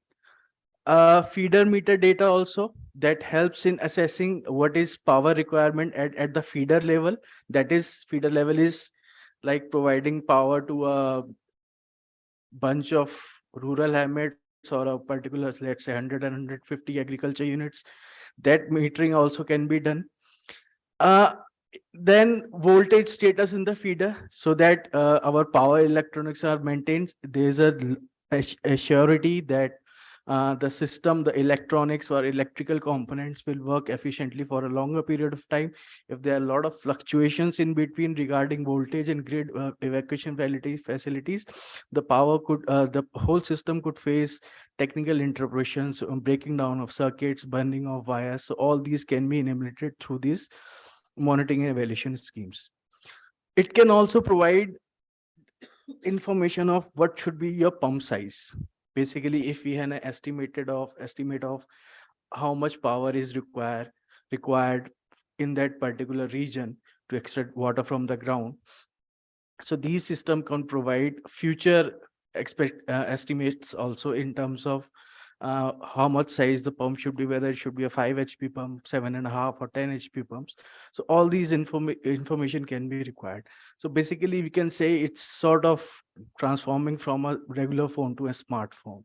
So they are plenty of evident benefits of these monitoring and evaluation mechanisms. Then economic impacts.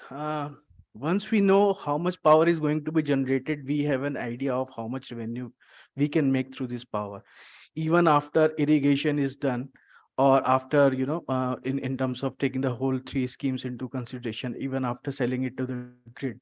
So you have certain amount of assurity that this much revenue this system is going to generate in next 6 months or next 1 year. So that is a helpful impact. You get some sort of assurity that can also remove the financial uncertainties regarding solar power irrigation.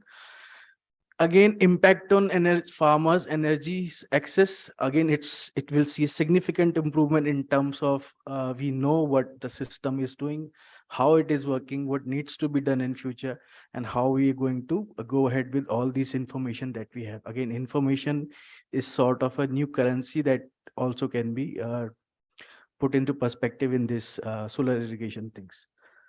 Groundwater impact, we can estimate as to, like last year, this was the power requirement for pumping out water. This year it has increased to a certain extent. Then maybe 2 years down the line, it can increase further. So we have estimated on that, that what would be the impact on the groundwater systems. Is it going to decrease rapidly? Will the aquifers be replenished even before extracting water again, or will it there is going to be a lag in that? So all these things can be monitored and evaluated through solar energy data management and platform. Now, one of the concern with this solar irrigation has been water scarcity, and this is quite relevant in terms of Rajasthan, where groundwater levels are already low, and it also applies to states like Punjab and other states which have high level of groundwater, or their aquifers are large, not in a bowl shape, but a large area, covering a large area.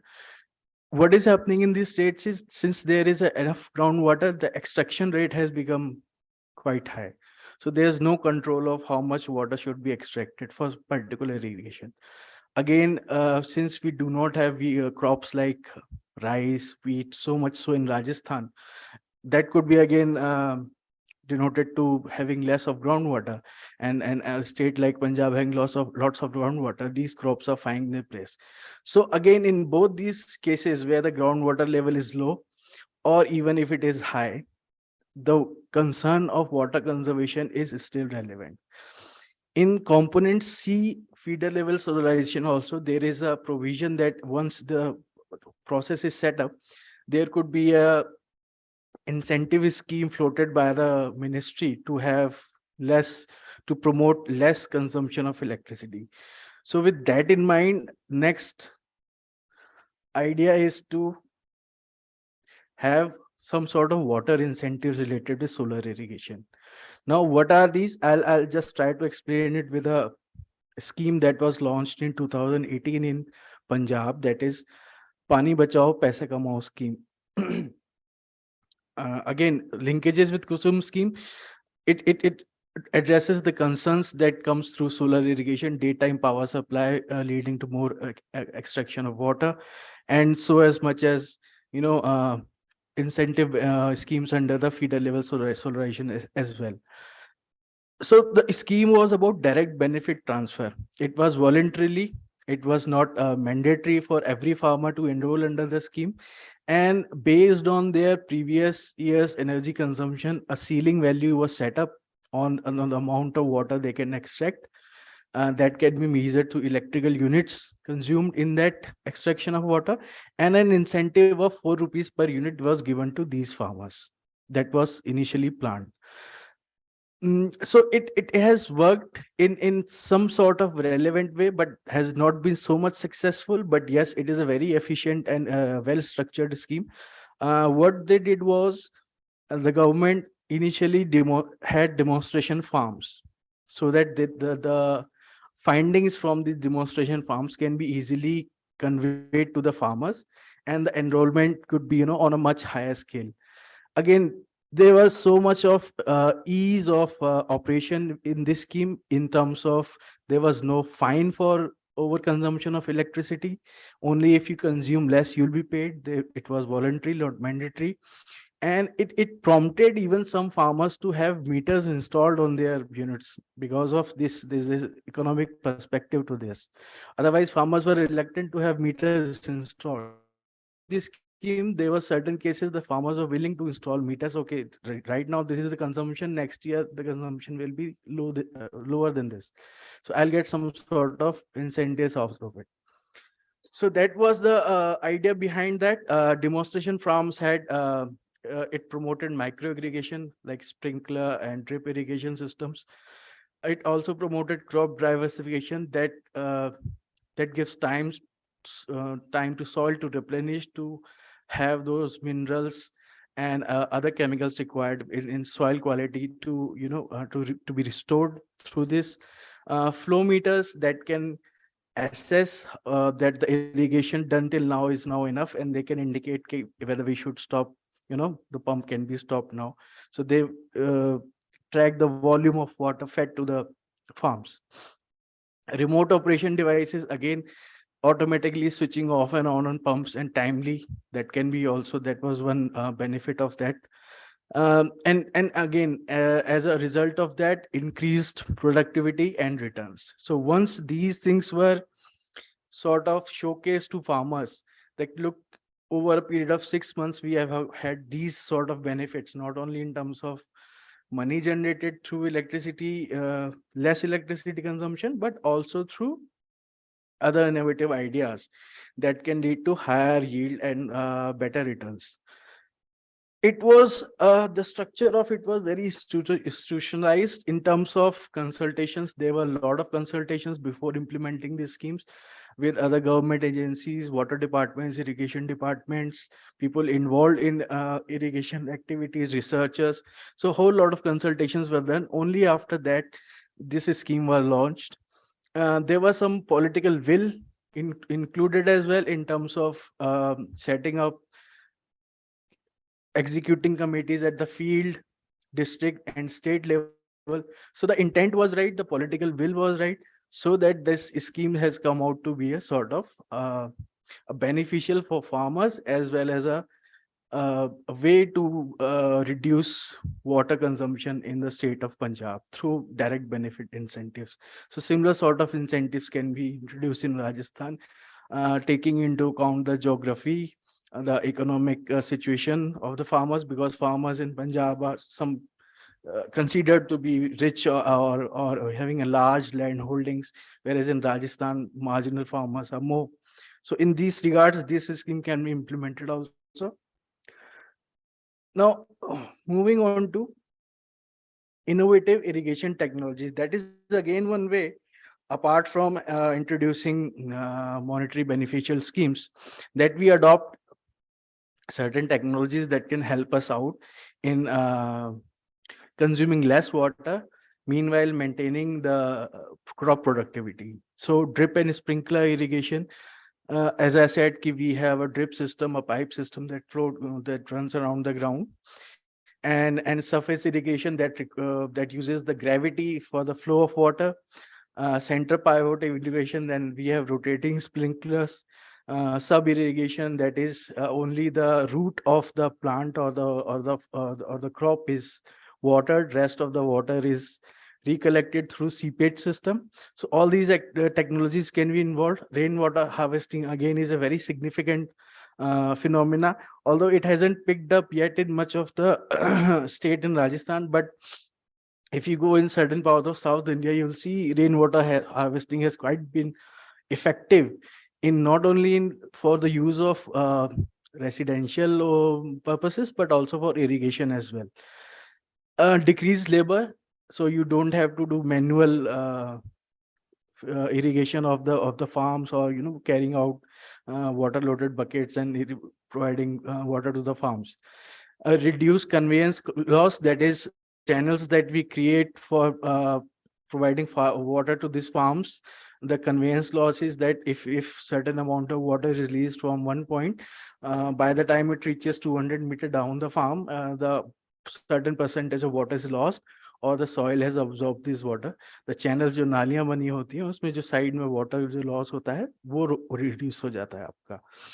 Then prevent soil erosion also. Again, it is a formula fact. The optimal amount of water given to the soil or the land, excess of that, it will result to soil erosion, and even to the surrounding area, which are quite wet due to this flood irrigation system, that can be restored. Less weed growth in जो पगडंडियां होती हैं और side में channels के across में जो weed growth होती है, which needs to be cut down on a regular interval of time, that is also done away with. So these are a lot of irrigation innovative ideas that can be implemented that are cost effective as well as less manual labor intensive. Affordable, these are not pricey things. I think one of the example was ki 1.25 lakh mein we can have the whole system put in place. And then automated system, again, these can be automated in combination with your a sort of remote monitoring systems and monitoring evaluation techniques. Both of these combined can give a huge returns and huge benefits for farmers.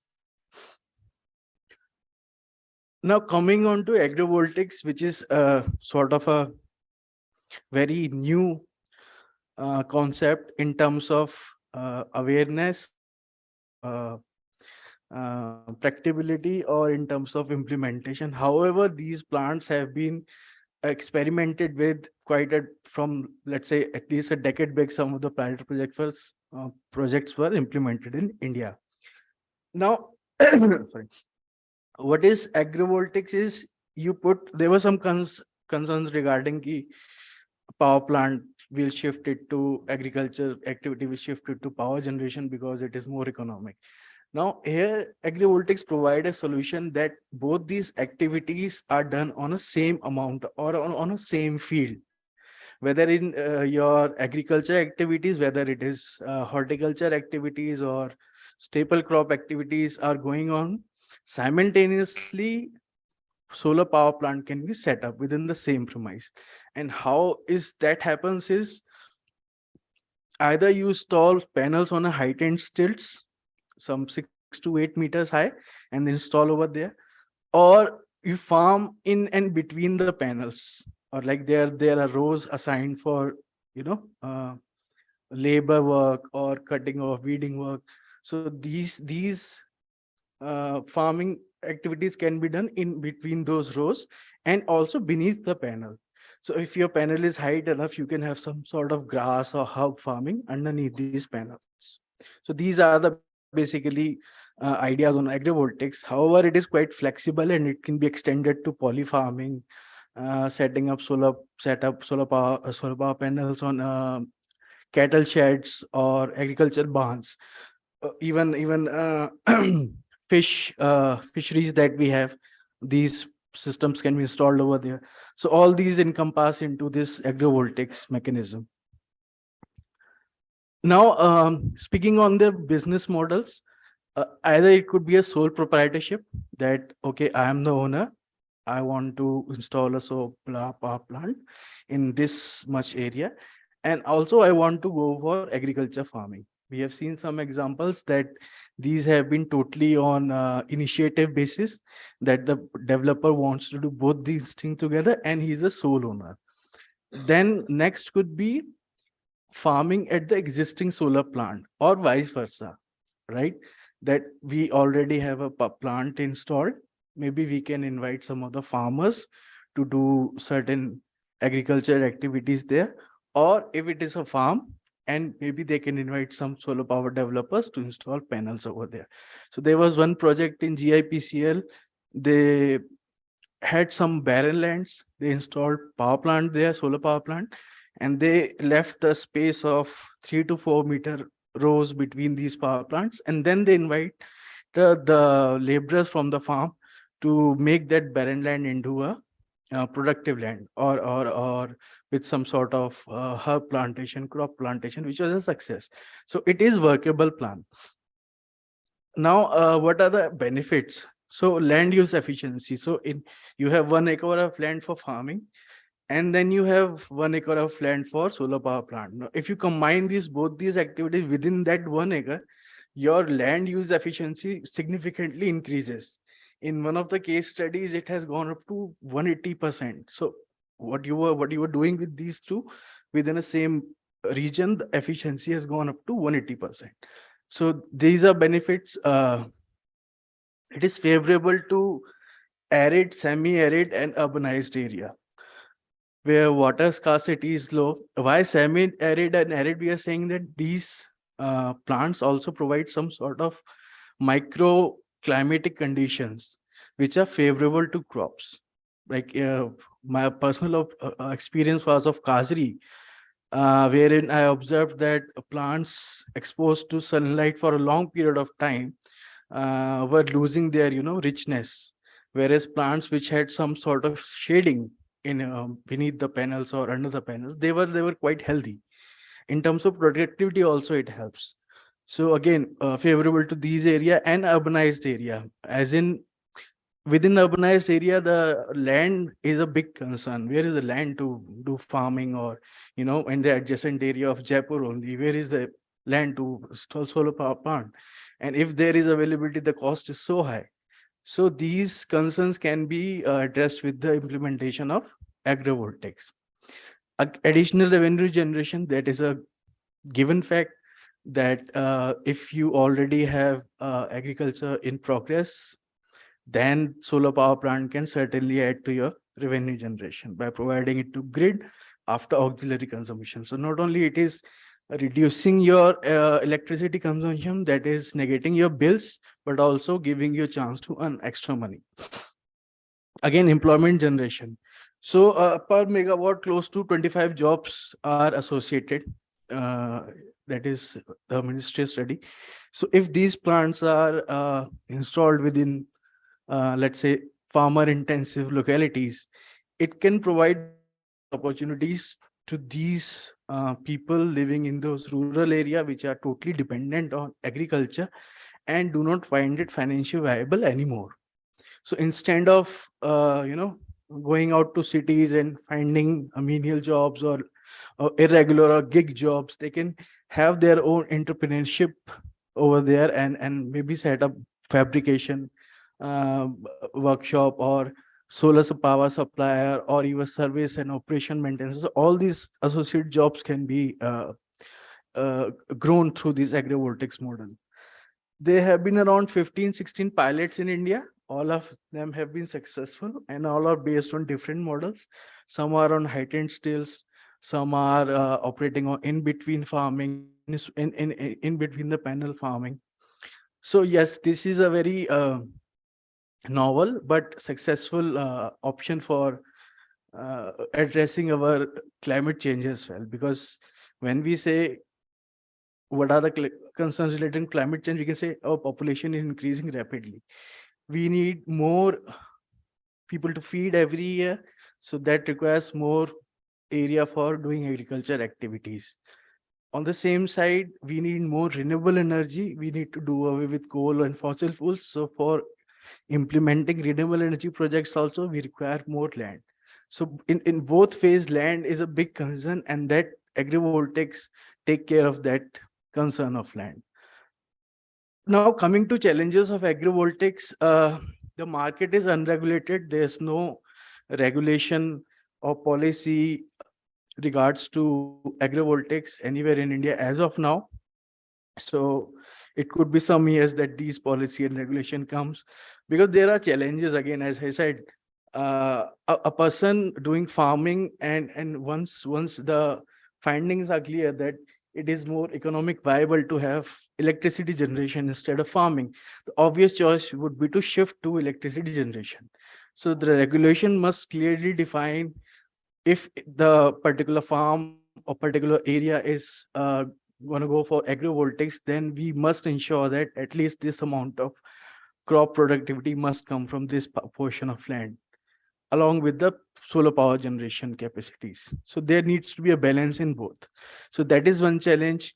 There's a requirement for capacity building also. Farmers are not aware of as to how these agrivoltaics can be taken care of in terms of operation and maintenance, as well as there are safety concerns with the 1000-volt DC cables lying underground or over the head, there are some sort of concerns of machine operability, whether tractors can be, plied through these fields, other agriculture machinery can be plied through these fields. So these sort of challenges are there. Preference to electricity generation, as I mentioned, the farmers would be, inclined towards going for purely electricity generation than, let's say, for manual labor intensive farming activities. Design and crop limitations. So again, we must have some sort of framework as to what is our crop, and then how we can design our panels, right? For rice farming, we need different sort of setup. For herb farming or horticulture, we need different sort of setup. So these are some of the challenges pertaining to agrivoltaics. Maybe I'll make it more clear by this image over here. We can see here is, first one is the aerial view of a solar power plant that is in between panels. Second one is installed with a rainwater harvesting system in place. Third one again on stilts and heights. Fourth one again, fifth one again, and then fifth one we have banana farming over here. And last one also we have rice and paddy fields over here. So these are some of the designs we have ground mounted also when we have on the stilts as well. Now, what are the international experiences with these agrivoltaics? As you can see, China is a sort of leader in this regard with close to 2 gigawatt of capacity, promotion through PV poverty alleviation and power generation schemes. There's a company developing 1 gigawatt agrivoltaic in Ningxia province, then Japan, followed by China, installed capacity 500-600 megawatt. Again, promotion through feed-in tariff schemes. So these countries have these schemes in place, whereas we in India do not have. So new energy industrial technology development organization published new guidelines are also have been published through in different countries. Germany with installed capacity of 15. German regulation again promoting for 403 megawatt agrivoltaics. Fraunhofer Institute has already published guidelines for agrivoltaics. Italy, followed by Germany, is planning to have 1 billion of investment and 2 gigawatt agrivoltaic capacity. They have these agencies assigned for taking the care of this or taking the progress of agrivoltaics further. National Energy has launched National Network for Sustainable Agrivoltaics. France Agrivoltaics is the world's first associate for agrivoltaics, formed in 21. Environment Energy Management Agency defined a standard for agrivoltaics in last year. Several rounds of tender have been issued with more than 100 megawatt of capacity already allocated. So all these countries have defined their guidelines and their targets are in place. It is just a matter of time that we in India too would have certain regulations regarding to agrivoltaics, not only agrivoltaics, but innovation technique such as monitoring and evaluation, irrigation technologies, direct benefit incentive schemes as well. So with that, I rest here. Thanks a lot. Thank you, Akash, for that insightful.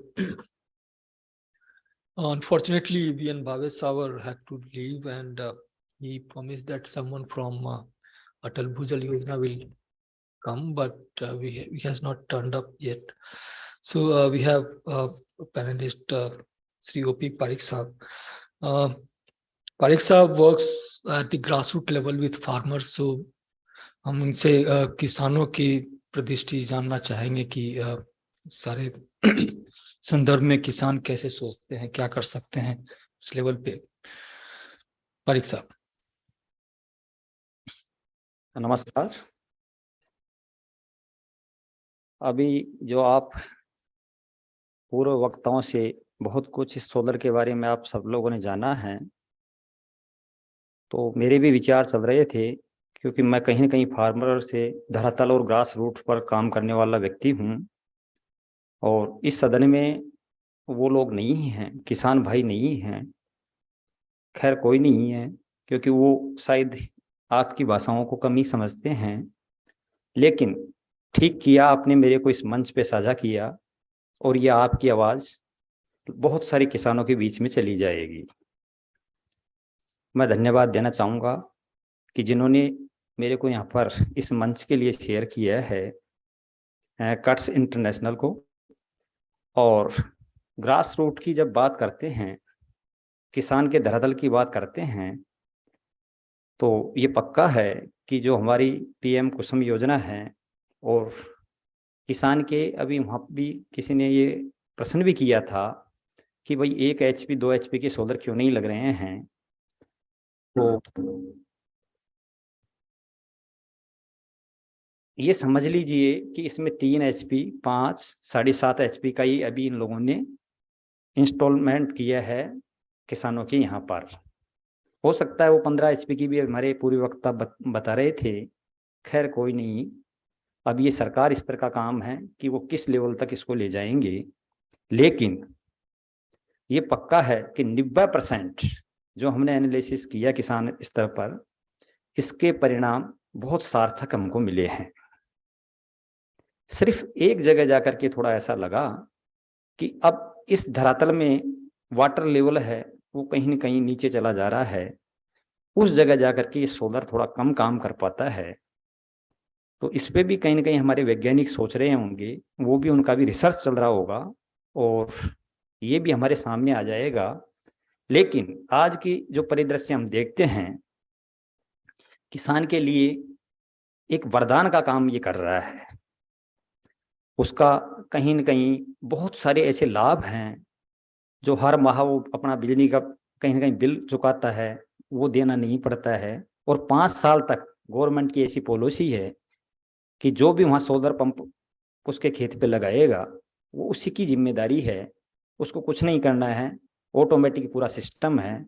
वो किसान स्तर जब भी सूर्य की मतलब ऊर्जाएं प्रभावित होती है, किरणें प्रकाश आता है, वो सोलर अपने आप चल जाता है। अगर बंद भी करना है तो ऑटोमेटिक रिमोट की तरह ही वो बंद हो जाता है। और उसको देख करके कि वो भी कहीं ना कहीं अब इस साइंस के युग में जी रहा है।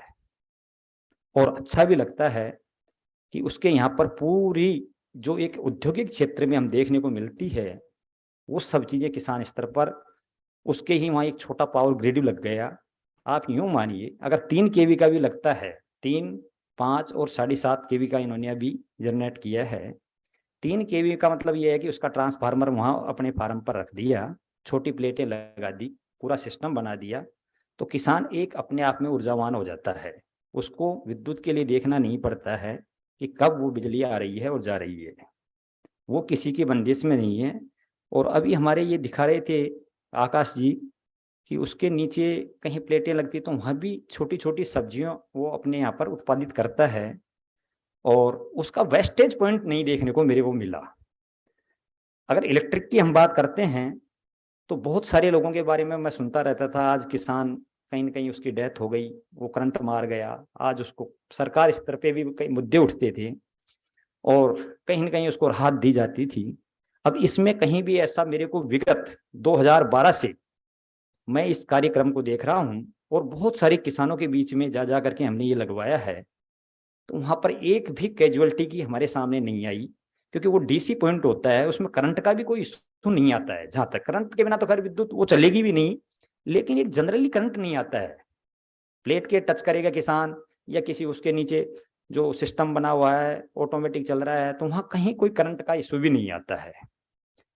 तो इसका मायना हम ये समझ पाते हैं कि किसान स्तर पर एक तो पानी का जो वाटर लेवल का जो समस्या है, अगर वो कहीं भी थोड़ा इस पानी पे भी कोई मंथन हो जाए और वाटर लेवल पे भी विचार, बहुत सारी ERCP योजनाएं चल रही है कि साहब वो 13 जिलों को उससे जोड़ देंगे, तो मेरे को लगता है कि बहुत सारा हमारा किसान को राहत मिल जाएगा।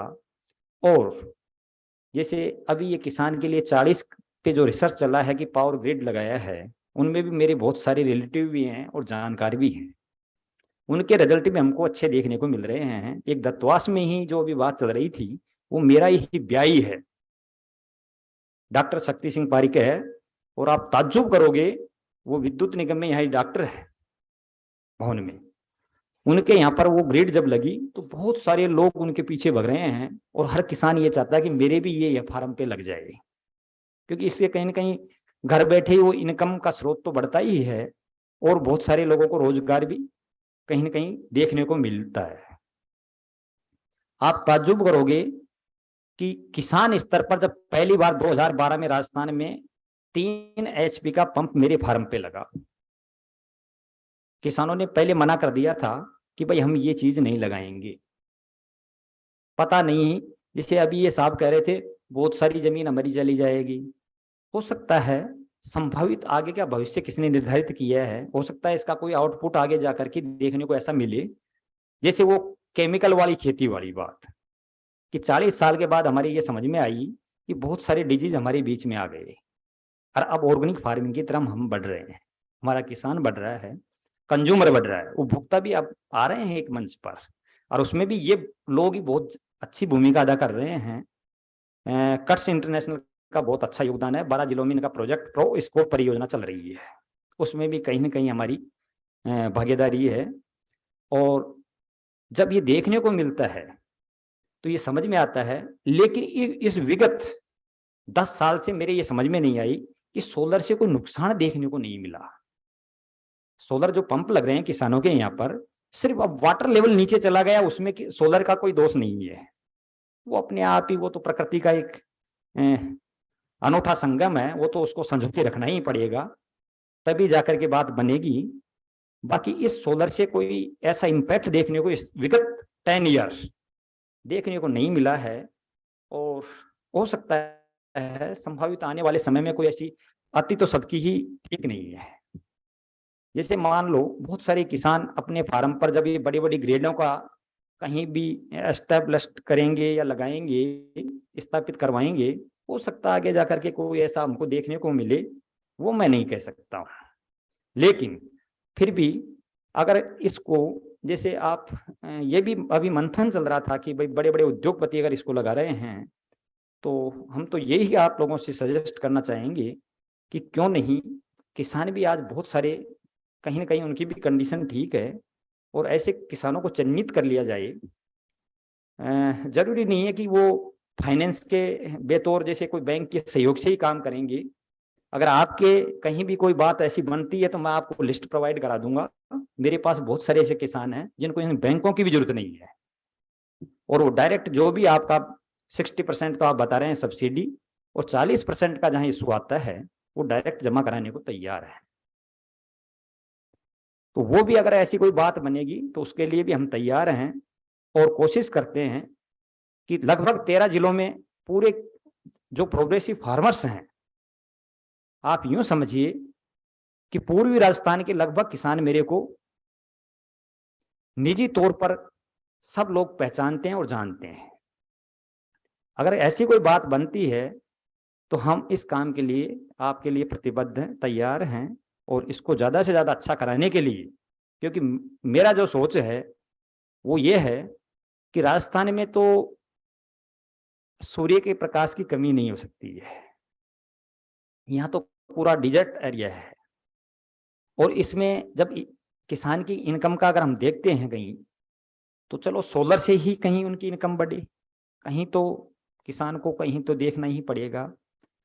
और इससे संबंधित वैसे वाइड काम है, बहुत सारे वक्ताओं ने बहुत कुछ बताया है, लेकिन फिर भी अगर कोई ऐसी बात बनती है और मेरे से संबंधित कोई आपको जानकारी इससे और भी चाहिए तो मैं उस मंच से भी दे दूंगा, कोई बात नहीं है, आप पूछ सकते हैं। धन्यवाद। धन्यवाद ओपी साहब। दो फॉलोअप सवाल। ये जो पीएम कुसुम योजना से जो सब्सिडी रिलेटेड या कुछ जो पेमेंट किसान को होता है, तो उसमें कुछ बाधाएं आई हैं, और जनरली कोई बाधाएं हैं तो क्या है? नहीं, इसमें क्या है जी, जो फार्मर्स लेवल पे हम देखते हैं तो इस पे प्रत्येक डिस्ट्रिक्ट पर अभी जो इन्होंने पहले विद्युत निगम को बीच में दिया था चार्ज कि विद्युत निगम के माध्यम से काम हो, और अगर वो अपना जो पहले से उसने इलेक्ट्रिक जो कनेक्शन ले रखा है, अगर उसको वो डिस्पोज करता है, उसको बंद करता है, तो उसको 10% एक्स्ट्रा सब्सिडी दे दी जाएगी। कुछ ऐसा उनका प्रावधान था। और पहले उद्यान निदेशालय के माध्यम से काम हो रहा था, लेकिन अब प्रत्येक डिस्ट्रिक्ट वाइज असिस्टेंट डायरेक्टर या डिप्टी डायरेक्टर बैठते हैं, वहां पर ऑनलाइन इसको ई मित्र पे जाइए और कोई भी किसान अपने यहाँ पर उसको फार्म को अपलोड करा सकता है। 0.5 यानी 2 बीघा पक्की जमीन होना अनिवार्य है, वो अपना काम कर सकता है। तो लगभग जो मेरा आइडिया है वो ये है कि अगर हम 3 HP की मोटर लेते हैं, पंप लेते हैं, तो उस पर 60,000 के लगभग उसका किसान का पैसा लगेगा। अब वो अगर डायरेक्ट देता है तो अच्छी बात है, नहीं तो फिर उसमें भी बैंक की व्यवस्थाएं हैं। ठीक है सर, वो पूरी व्यवस्थाएं कराती है सरकार। दूसरा हमने देखा है इसका कि जब वो मान लो अगर 5 HP का लेता है तो वो लगभग 1 लाख रुपए के आसपास उसका बनता है। थोड़ा इसमें SC/ST का भी इन्होंने प्रावधान रखा कि 10-20 हजार और उसको बेनिफिट हो जाता है अगर वो कहीं इसको कैटेगरीज या इसमें SC/ST में आ रहा है। और अगर 7.5 HP का वो लेता है तो 1,38,000 रुपए उसको पे करने पड़ते हैं। अब आगे जो जो ये बढ़ती जाएगी और रिक्वायर आती जाएगी, उस हिसाब से ये अपना सेटलमेंट करते जाएंगे। लेकिन अभी फिलहाल 70 से 80% इन्होंने छूट का प्रावधान रखा है इसमें। एक समय ऐसा था कि पहले शुरुआत में 85% छूट थी इसमें, और सभी कैटेगरीज को, यानी सभी जातियों को, उसमें कोई SC/ST का प्रावधान नहीं था। लेकिन अब जाकर के इन्होंने थोड़ा सा ऐसा बनाया है कि भाई SC/ST के लिए थोड़ा अलग कर दिया और जनरल के लिए अलग कर दिया। लेकिन फिर भी 70% के लगभग तो इसमें छूट है ही, सब्सिडीज। Thank you. आप ज्यादातर मेरा समझ जैसा है कि कुसुम बी वाले जो सोलर पंप हैं उससे ज्यादा आपका पाला पड़ा है। क्या आपके इलाके में, आपके नजर में कोई ऐसा प्लांट है जो कुसुम ए माने बहुत सारे खेत पे बहुत सारे पैनल्स लगा करके वो डायरेक्ट बिजली बेचते हैं ग्रिड को, ऐसा है क्या? तो बिल्कुल, मैंने अभी आपसे निवेदन किया था कि दत्तवास के पास मित्रपुरा एक छोटा सा गांव है, और उस गांव में भी एक मोरन विलेज पड़ता है मित्रपुरा पंचायत में, शायद हो सकता है टोंक डिस्ट्रिक्ट में आता है। वहां पर मेरे एक रिलेटिव है और उसके यहाँ ये चीज लगी है पावर ग्रिड वाली, और उसके रिजल्ट बहुत अच्छे देखने को मिले हैं। अगर वो यहाँ किसानों के लगता है, बहुत सारे किसान इस बात को लेकर के मुद्दा उठा रहे हैं, लेकिन अब पता नहीं इनके पास या तो सॉर्टेड है, भाई छोटा हो सकता है, कम हो वो काम, लेकिन इसके लिए बहुत तैयार हैं। हो सकता है किसान जो लेना चाहते हैं उस सरकार की नजर में नहीं हो, या यहाँ जो अभी बैठे हैं हमारे जो इसको लगाते हैं, क्या बोलते हैं इसको, हाँ डेवलपर, ठेकेदार महोदय, अब हो सकता है इन कंपनियों को ये पता नहीं है कि भाई कौन सा किसान लगाना चाहता है। तो ये जो बीच का कम्युनिकेशन गैप है, इसका हम अच्छा कार्य कर सकते हैं, उन तक मैसेज कर सकते हैं, लेकिन थोड़ा सा ये क्लियर हो जाए कि यहाँ पर सरकार कितने किसानों के ये ग्रिड लगाने के लिए तैयार है, थोड़ा ये अपन को देखना पड़ेगा। इससे पहले कि हम दर्शकों से सवाल इनवाइट करें, एक लास्ट सवाल, भूजल स्तर जो है, वाटर लेवल, ग्राउंड लेवल तो नीचे जा ही रहा है, और नीचे जा रहा है, शायद उसके वजह से ज्यादा पंप HP का पंप चाहिए लोगों को पानी खींचने के लिए, और शायद इसलिए 1 HP और 3 HP वाले फेल कर रहे हो। तो क्या किसान इस चीज से जागृत है कि भाई पानी बहुत नीचे चला जाएगा तो कल को खेती भी नहीं होगा, या उसके लिए वो स्प्रिंकलर्स या ड्रिप इरिगेशन लगाने को तैयार है, या लगा रहे हैं, या उसके बारे में जागरूक हैं? क्या आप कुछ बताएं? देखिए, किसान पहले से बहुत कुछ अब जग गया है, और उसको ये पूरे भी पता है। बहुत सारे NGO हर क्षेत्र में काम कर रहे हैं, और कहीं न कहीं एक ग्राम लेवल पर भी लोगों में ये जागरूकता आ गई है, और पानी की बचत के लिए बहुत कहीं न कहीं लोगों को ये ध्यान में भी है कि पानी एक महत्वपूर्ण कड़ी है जीवन के लिए, खेती के लिए तो है ही है। तो किसान के जब ये दिमाग में है, लेकिन किसान फिर भी उसका मिसयूज ज्यादा करता है। क्यों करता है? क्योंकि उसकी आर्थिक कंडीशन ठीक नहीं है। आज थोड़ा सा एग्जाम्पल, मैं बहुत सारे किसानों के बीच में काम किया और उन लोगों को बहुत समझाया भी है कि केमिकल के द्वारा की गई खेती में आज गेहूं को हम उठा के देखें तो 6 पानी की आवश्यकता होती है। अगर 3 साल तक वो जैविक खेती करता है तो चौथी साल में जाकर के 3 पानी में ही उसके गेहूं पक जाएंगे, यानी कट जाएगा। किसान को ये बहुत कुछ समझाया हम लोगों ने, उसके खेत पे बहुत काम भी किया है। लेकिन अब वही सरकार की दोहरी नीतियां हैं। आज तक पूरी मंडियों के अंदर कई बार इन्होंने, आज से 3 साल पहले भी घोषणा हो चुकी थी, प्रत्येक मंडी में 2-2 जैविक की दुकानें होगी, ऑर्गेनिक की, जो कि इनपुट और आउटपुट पे काम करेगी। वो दुकानें नहीं खुली है। अब किसान ऑर्गेनिक प्रोडक्ट जब उसका निकल के आता है और वो उसी मंडी में लेके जाता है तो वो ठीक नहीं है। समझिए मेरी बात में, वाटर लेवल पे हम काम करने को तैयार हैं, उनका वाटर को कैसे बचाया जा सकता, लेकिन किसान को हम कैसे समझा सकते हैं? कहते हैं जब बाड़ी खेत को खाना चालू कर दे तो वो ठीक नहीं है, क्योंकि मैं इस मन से ज्यादा नहीं बोलना चाहता हूं। लेकिन ये पक्का है कि दोहरी नीतियां हमको कहीं ना कहीं,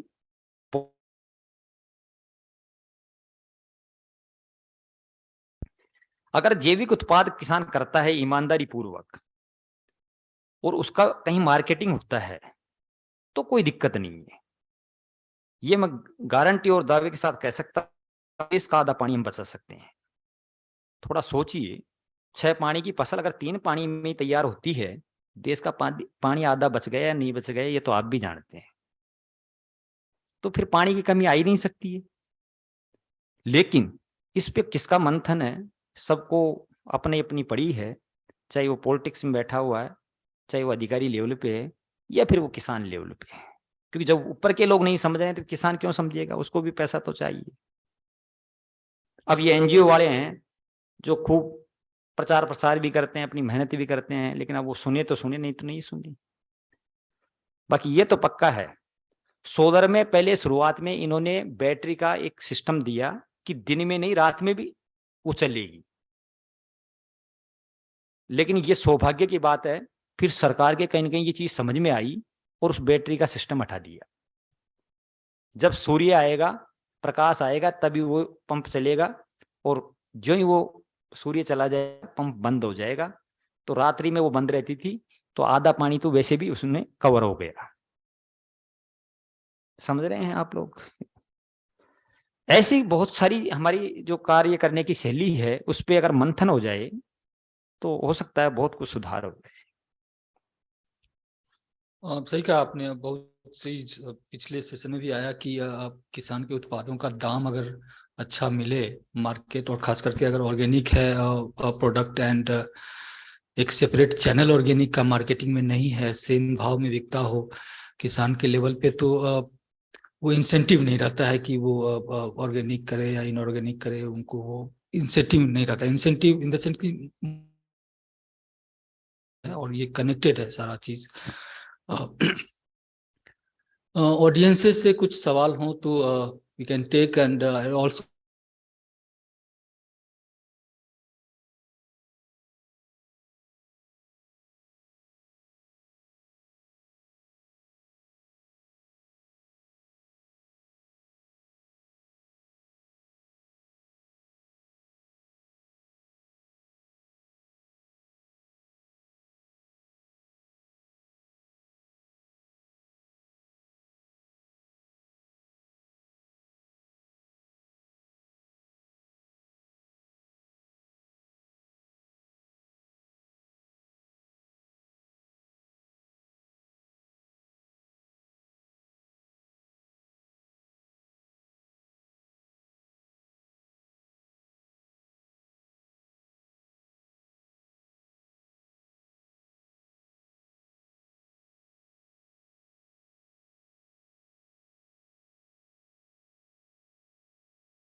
जहाँ तक कट से जुड़ने की बात है तो यू आर मोस्ट वेलकम।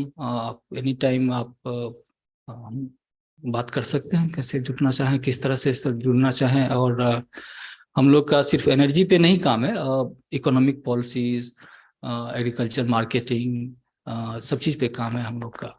तो कनेक्टेड है चीज सब ज्यादातर। जी, thank you sir. Any other questions?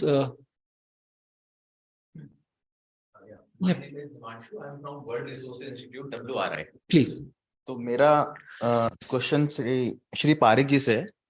Sir, आपका सेशन बहुत अच्छा था और उसमें हमें काफ़ी चीज़ें जानने को मिली कि फार्मर्स के चैलेंजेस क्या हैं और कैसे वो लोग प्रोसीड कर रहे हैं इन सब चीज़ों में, सोलराइजेशन में। मेरा सर एक था कि अभी जो हमारा टैरिफ रेट है फार्मर्स के लिए, किसानों के लिए, वो सब्सिडी ने बिल्कुल न्यूट्रलाइज किया हुआ है। तो फार्मर्स अभी कुछ भी पे नहीं कर रहे हैं बिजली की खपत का, अगर देखा जाए तो। दूसरी चीज सर, जितनी भी इम्प्लीमेंटेशन बॉडी है कुसुम स्कीम की, वहां से सबसे एक ही चैलेंज आता है कि अगर 40% भी सब्सिडी कंपोनेंट, 60% सब्सिडी कंपोनेंट को रिड्यूस करने के बाद जो 40% बचता है उसमें फार्मर्स इंटरेस्टेड नहीं है, बिकॉज उनके पास टैरिफ अभी बिल्कुल नॉर्मलाइज है, क्योंकि उनको कुछ नहीं देना पड़ रहा। तो जैसे आपने बोला कि आपके पास फार्मर्स की लिस्ट है जो कि 40% भी इन्वेस्ट करने के लिए तैयार हैं, तो मुझे उसमें ये जानना था कि उन फार्मर्स का मतलब मोटिवेशन फैक्टर क्या है, वो लोग क्यों इसमें आई मीन इन्वेस्ट करना चाह रहे हैं, या फिर आपने किस लेवल पे मोटिवेशन दिया है उनको, ये मुझे जानना था। बहुत अच्छा। और इनका मानना यह है कि अभी जो इलेक्ट्रिक है, विद्युत है, उसका भी बिल नहीं भरना पड़ रहा है किसानों को, ऐसा इनका मानना है। विगत 30 साल से मैं कृषि पे कार्य कर रहा हूं। जब जब इलेक्शन हमारे नजदीक आते हैं, ये वसुंधरा सरकार ने भी 1 साल के लिए हमारा बिजली का बिल माफ किया था किसानों का, और वही अब ये गहलोत जी करने जा रहे हैं। लेकिन जब बिजली का बिल देना पड़ेगा तब कौन देगा? तब किसान ही तो देंगे, ये तो पक्का है। ये माफ नहीं कर सकते हैं। अगर माफ कर सकते हैं तो फिर ये उच्च लेवल का काम हो गया, फिर ठीक है। अगर वो स्थिति आ जाती है, बिजली का बिल नहीं देना पड़ता है, तो ठीक है, किसान उसी स्तर पे काम कर लेंगे, मेरी कोई ये प्रॉब्लम नहीं है। लेकिन जो हमने देखा है किसानों को कि समय पे बिजली नहीं आना है, विद्युत प्रभार बढ़ा करके देना है, उनके बिलों की बढ़ोतरी हो गई, कहीं ना कहीं पोजीशन बढ़ रही है और किसान चिल्लाते हुए नजर आते हैं, तब जिन जिन के यहाँ सोलर लगा है तो वो पीछे पीछे भगते हैं कि आज 1-1 साल हमको लगाए हो गए, ऑन ई मित्र पे जाके हमने फार्म भर दिया, लेकिन एक एक डिस्ट्रिक्ट को अभी 100 का ही भरना है, अभी 100 के यहाँ किसानों के लगाना है, ज्यादा टारगेट नहीं है, बाकी हम लगाना चाहते हैं तो कैसे लगेगा। ये मेरे पास, क्योंकि मैं धरातल पे काम करने वाला व्यक्ति हूँ, अगर वास्तव में ये कन्फर्म हो जाए कि भाई बिजली का बिल माफ ही हो गया, परमानेंट ही हो गया, तो ठीक है, मैं उनसे निवेदन कर दूंगा कि भाई ठीक है, अब आगे कदम न बढ़ाएं, कोई बात नहीं है, तुम्हारा इधर जब माफ का ही काम चल रहा है तो मजे से जिए। यही हमारा है। अभी कट्स इंटरनेशनल की तरफ से हमारे ये साहब बोल रहे थे और ये बता रहे हैं, इस सभी का उद्देश्य यही है कि आम जन, किसान, मजदूर आनंद पूर्वक जिए और हम उनको देखें। ये सभी का एक लक्ष्य है, कोई बात नहीं है, हम उस लेवल पे जी लेंगे। और फिर भी अगर आपको ऐसा लगता है, कोई दिक्कत नहीं, आप मेरे को एड्रेस करें, मेरे नंबर लिख ले और मेरे को व्हाट्सएप पे आप देना, मैं लिस्ट भेज दूंगा। आप अगर उनकी लगवाना चाहते हो सोलर, वो पे कर देंगे और आप सोलर लगवा देना। 96 72 45 44 44 नोट कर लीजिए। व्हाट्सएप पे आप मेरे से लिख सकते हो और बोल सकते हो, ठीक है। ये आपका लार्जली कुसुम बी योजना का शायद के बारे में बोल रहे हैं, सोलर पंप्स के बारे में बोल रहे हैं, शायद वो फार्म पे वो हाँ, इंडिविजुअल सोलर पंप के बारे में बोल रहे हैं, ज्यादातर उनके संदर्भ में यही है। 96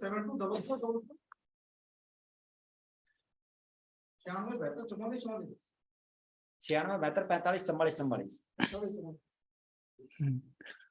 और कोई सवाल है? आपने पिछले सेशन में पूछा था कुछ पानी से रिलेटेड सवाल, तो पूछ सकते हैं। और ये भी हैं, और भी लोग हैं।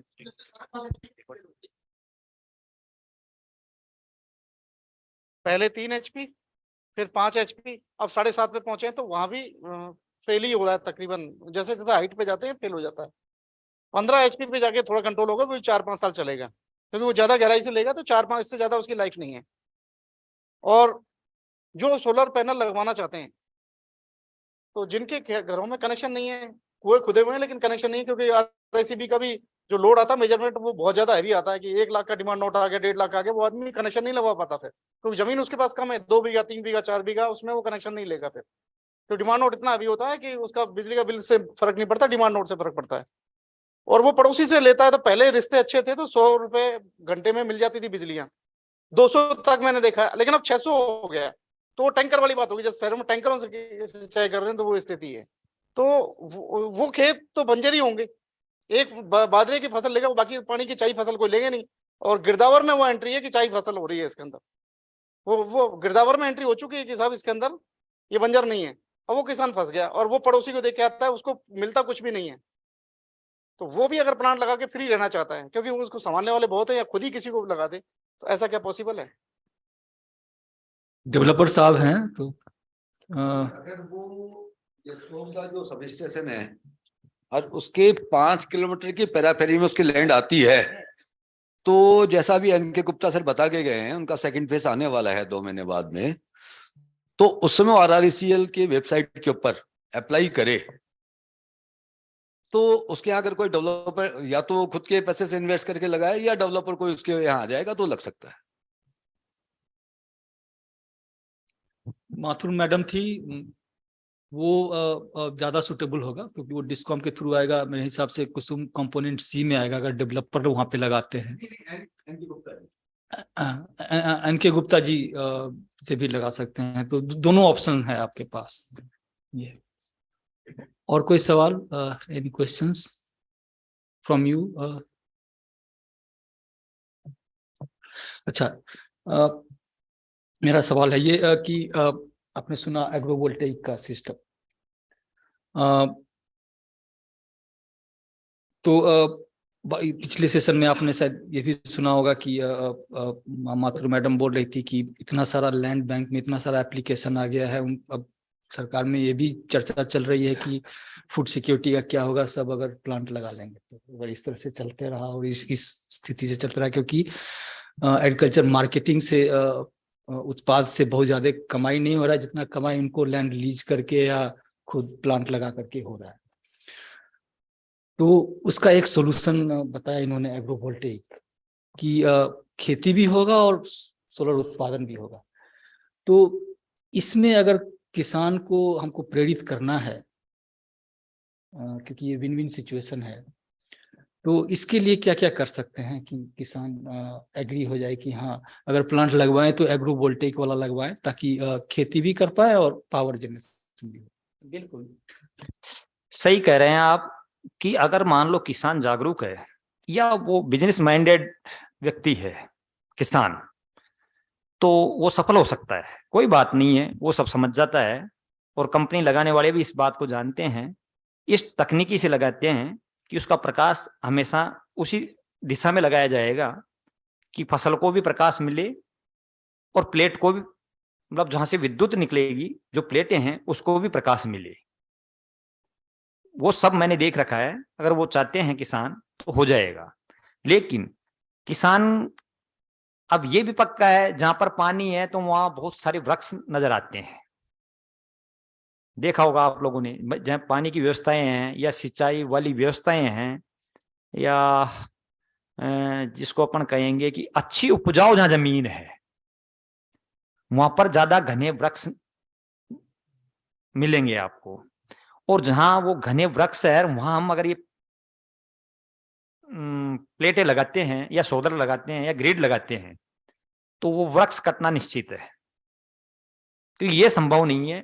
छोटी जो क्रॉप है, फसल है, वो तो लगा सकते हैं, लेकिन अब बड़े वृक्ष तो सबको काटना ही पड़ेगा, तो वो प्रकृति के लिए फिर ठीक नहीं है।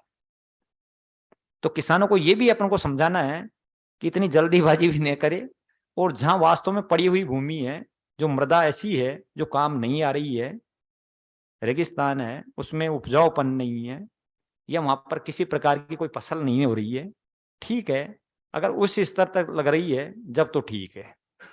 बाकी अब यूं जनरली अगर अपन हर किसान इसके पीछे भगेगा तो वो भी ठीक नहीं है, क्योंकि ये तो आप भी जानते हो कि अति तो सबकी बुरी है। अरे भैया, आपको अभी जैसे भोजन नहीं कराए, घी घी पिला दे, क्या संभव है? वो काम करेगा क्या?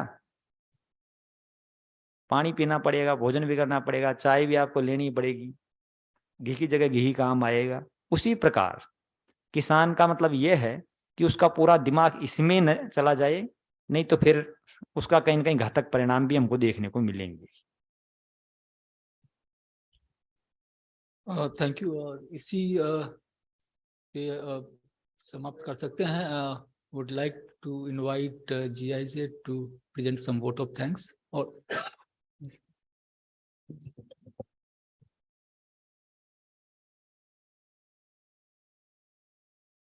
Thank you very much. It's a pleasure to deliver the vote of thanks. I think we are on track of time actually to finish directly at 4:15, so I will keep it very brief. But I would like to thank on behalf of GIZ and the entire consortium consisting of ISD, CUTS, and Terry to close this Rajasthan Policy Dialogue today. It has been great to have you here and have this in a hybrid mode, and especially after COVID, I think it's good to meet in person. I think it has been good dialogue, a good exchange directly with you in person in the sessions itself. I think there were some lively discussions that we had, but also outside during tea, coffee, as well as lunch. So I think it's appreciated and really, yeah, brings us forward in this entire discussion. Special thanks go out to Himani Mehta from MNIE, as well as to Mr. Anil Kumar Daka for the keynote address today. I would also like to thank especially the moderators of the session today, Ujwal and also Siddharth, for that, for the good discussions, for steering that. Also thank you to Akash and Raman for the presentations, for giving us good inputs on PM-KUSUM, on the insights from our research, as well as on the water incentives. I would like to thank all of the panelists for sharing their great insights. I think that's been really enriching to hear from all of them and to hear the different perspectives also. And thank you also for the audience for participating, first of all, but also for asking questions, for engaging with us. With that, I'm almost done. Just thank you again for the entire research consortium today, especially CUTS for organizing this event. They have been leading here, and without them, we would have not been here today to have this policy dialogue. And with that, I would just like to draw the attention again to our guidebook that we have here from the past, but also maybe more importantly, almost for the new guidebook that is then being published most likely in March, April. We will be sharing that with you then virtually as well. So I hope that the guidance that we have in there will help you as well. And with that, thank you very much. Have a good day. Thank you. पीछे QR code है, एक पुराना guidebook है हमारा कुसुम योजना B पे, और खासकर सोलर पंप्स पे। तो आप मोबाइल से उसको स्कैन करेंगे तो वो डॉक्यूमेंट आपके मोबाइल में आ जाएगी। तो आप कर सकते हैं, everybody can do that. And the guidebook that we are working on, जो हम लोग अभी काम कर रहे हैं, वो मार्च अप्रैल में आ जाएगी और सबको हम लोग भेज देंगे वर्चुअली ईमेल से। Thank you very much. With that, we conclude this session. Thank you all for attending. If any one of you have not signed on the registration form or dropped in your business cards, please do that as well. Thank you.